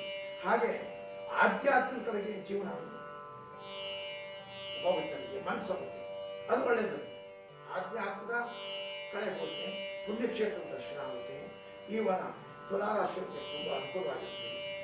ಹಾಗೆ ಅವ್ರದ್ರಲ್ಲಿ ಏನಾದ್ರು ಪ್ರಾಬ್ಲಮ್ ಇದ್ದರೆ ಈ ವಾರದಲ್ಲಿ ಅವರೇ ಡಿಸಿಷನ್ ತಗೊಂಡಿದ್ದು, ಇಲ್ಲ ಒಳ್ಳೆ ಜ್ಯೋತಿಷ್ಯರು ಇಲ್ಲ ಪಂಡಿತರನ್ನ ಅವ್ರ ಸಲಹೆ ತಗೊಂಡ್ರೆ ತುಲಾರಾಶಿ ಒಳ್ಳೆಯದಾಗುತ್ತೆ. ಅವ್ರು ಈ ವಾರ ರುದ್ರಪಾರಾಯಣ ಮಾಡಿ ಇನ್ನೂ ಫಲ ಸಿಗುತ್ತೆ. ಮುಂದಿದ್ದು ವೃಶ್ಚಿಕ ರಾಶಿ. ವೃಶ್ಚಿಕ ರಾಶಿಯಲ್ಲಿ ಧೈರ್ಯದಿಂದ ಕೆಲಸ ಮಾಡಿ ಮುಗಿಸ್ಬೇಕು. ಮನೇಲಿ ಶುಭ ಕಾರ್ಯಗಳಾಗುವಂಥ ಚಾನ್ಸ್ ಇದೆ. ವೃಶ್ಚಿಕ ರಾಶಿಯಲ್ಲಿ ಧೈರ್ಯವಾಗಿ ಮುಂದಕ್ಕೆ ಕೆಲಸವನ್ನು ಮಾಡಿಸ್ಬೇಕು. ಹಾಗೆ ಕೃಷಿ ಕಾರ್ಯದಲ್ಲಿ ಯಾರಿರ್ತಾರೆ ಕೃಷಿ ಅವ್ರಿಗೆ ಇವಾಗ ಒಳ್ಳೆಯದಾಗುತ್ತೆ, ಒಳ್ಳೆಯ ಲಾಭ ಬರುತ್ತೆ. ಹಾಗೆ ಸಿವಿಲ್ ಇಂಜಿನಿಯರ್ ಯಾರಿರ್ತಾರೆ, ಬಿಲ್ಡರ್ಸ್ಗಳು, ಮನೆ ಕಟ್ಟೋದು, ಅವ್ರಿಗೆ ಈ ವಾರ ಒಳ್ಳೆಯ ಲಾಭ, ಒಳ್ಳೆಯ ಫಲಗಳು ಸಿಗುತ್ತೆ. ಮತ್ತು ಕೆಲಸಗಳು ಬೇಕಾಗುತ್ತೆ. ಸಮಾಜದಲ್ಲಿ ಒಳ್ಳೆಯ ಹೆಸರು ಬರುತ್ತೆ ಅವ್ರಿಗೆ. ಯಾಕೆಂದರೆ ಈ ವಾರದ ಮಟ್ಟಿಗೆ ವೃಶ್ಚಿಕ ರಾಶಿಯವರಿಗೆ ಯಾರು ಸಿವಿಲ್ ಅಂದರೆ ಒಂದು ಜಲ್ಲಿ ಕೆಲಸ ಮಾಡ್ಬೋದು, ಮನೆ ಕಟ್ಟಬೇಕಾಗುವಂಥ ರಿಪೇರಿ ರಾ ಮೆಟೀರಿಯಲ್ಸ್ ಏನೇ ಇರ್ತೀವಿ ಬಿಡಿ ಅದು ಮಾಡಬೇಕು, ಸ್ವಲ್ಪ ಒಳ್ಳೆಯದಾಗುತ್ತೆ. ಹಾಗೆ ಸ್ವಲ್ಪ ಜಾಯಿಂಟ್ ಪೇನ್ ಬರ್ತದೆ ವೃಶ್ಚಿಕ ರಾಶಿಯವರಿಗೆ, ಗೋಡೆಗಳು ನೋಡ್ಕೊಳ್ತೀವಿ, ಸಂಧಿ ನೋಡ್ಕೊಳ್ತೀವಿ, ಅದನ್ನ ತಡ್ಕೋಬೇಕು. ಹಾಗೆ ಸ್ವಲ್ಪ ಎಣ್ಣೆ ಮಸಾಲೆ ಮಾಡಿಕೊಂಡು ಸ್ವಂತ ನೋವಿದೆಲ್ಲ ಹೋಗುತ್ತೆ.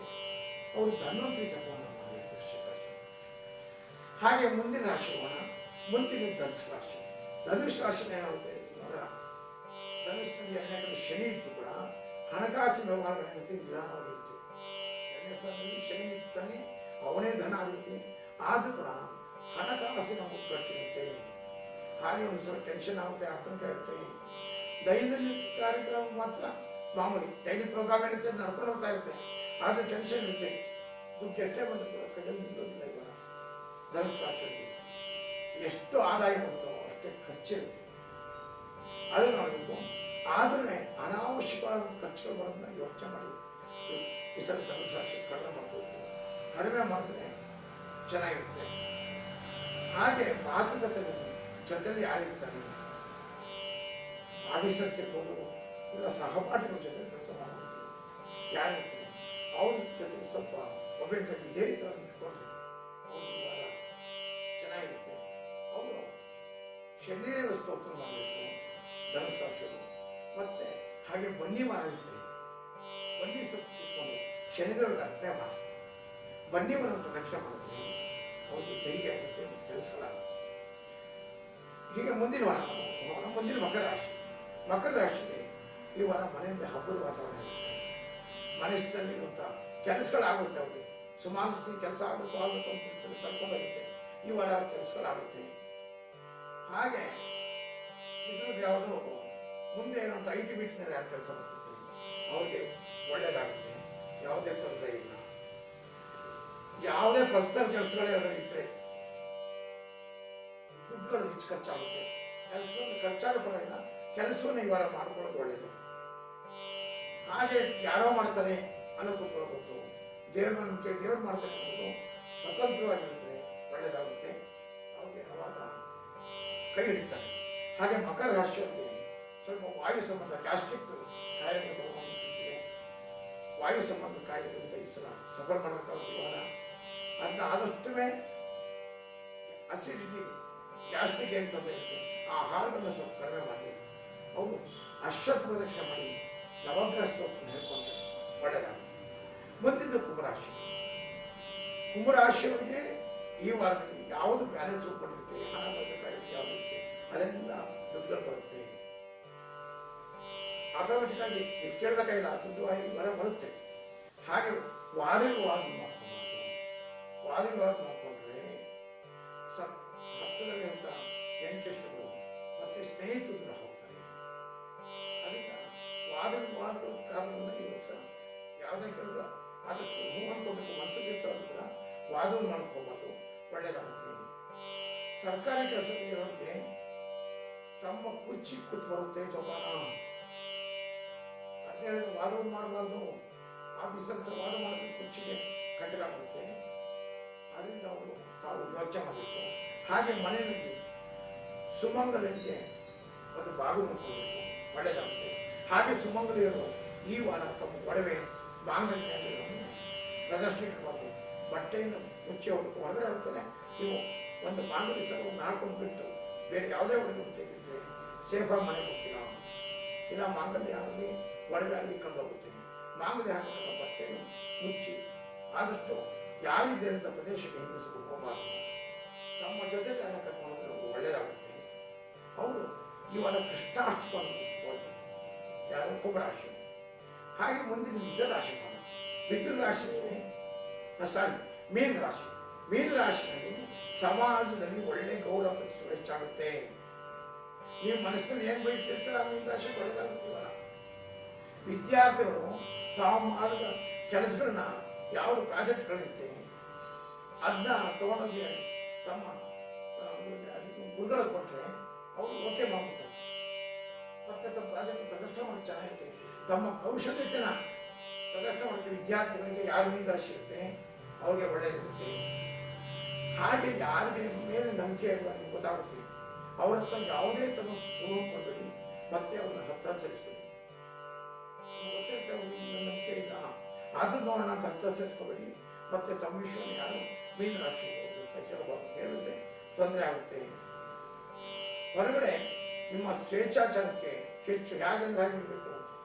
ಆದಷ್ಟು ನಿಮಿತ್ತಾಗಿದ್ದರೆ ಒಳ್ಳೆಯದು. ಸ್ವೇಚ್ಛಾಚಾರಕ್ಕೆ ಹೋದರೆ ನಿಮ್ಮ ಮೀನರಾಶಿ ಈ ಸಲ ಜೈಲಿಗೆ ಹೋಗುವಂಥದ್ದಿದೆ. ಅದರಿಂದ ಯಾವುದೇ ತಪ್ಪುಗಳು ಮಾಡಬೇಡಿ. ಸ್ವೇಚ್ಛಾಚಾರಕ್ಕೆ ಒಂದಿಷ್ಟು ಕಡಿವಾಣವನ್ನು ಹಾಕಿ ಒಳ್ಳೆಯದಾಗುತ್ತೆ. ಹಾಗೆ ಅವರು ಈ ವಾರ ಗುರು ರಾಯ ದರ್ಶನ ಒಳ್ಳೆಯದಾಗುತ್ತೆ. ಧನ್ಯವಾದಗಳು ಗುರುಗಳೇ, ಈ ವಾರದ ದ್ವಾದಶ ರಾಶಿಯ ಫಲಗಳನ್ನು ತಿಳಿಸಿಕೊಟ್ಟಿದ್ದಕ್ಕೆ. ವೀಕ್ಷಕರೇ, ನಿಮ್ಮ ಅನಿಸಿಕೆ, ಅಭಿಪ್ರಾಯ ಹಾಗೂ ಗುರುಜಿಯವರಲ್ಲಿ ಯಾವುದೇ ಪ್ರಶ್ನೆ ಕೇಳಬೇಕಾದಲ್ಲಿ 9900012597 ಈ ನಂಬರ್ಗೆ ವಾಟ್ಸ್ಆಪ್ ಮೂಲಕ ಮತ್ತು ನೇರ ಫೋನ್ ಇನ್ ಮಾಡಲು 8762322586 ಈ ನಂಬರ್ಗೆ ಕರೆ ಮಾಡಿ ಕೂಡ ತಿಳಿಸಬಹುದು. ಧನ್ಯವಾದಗಳು.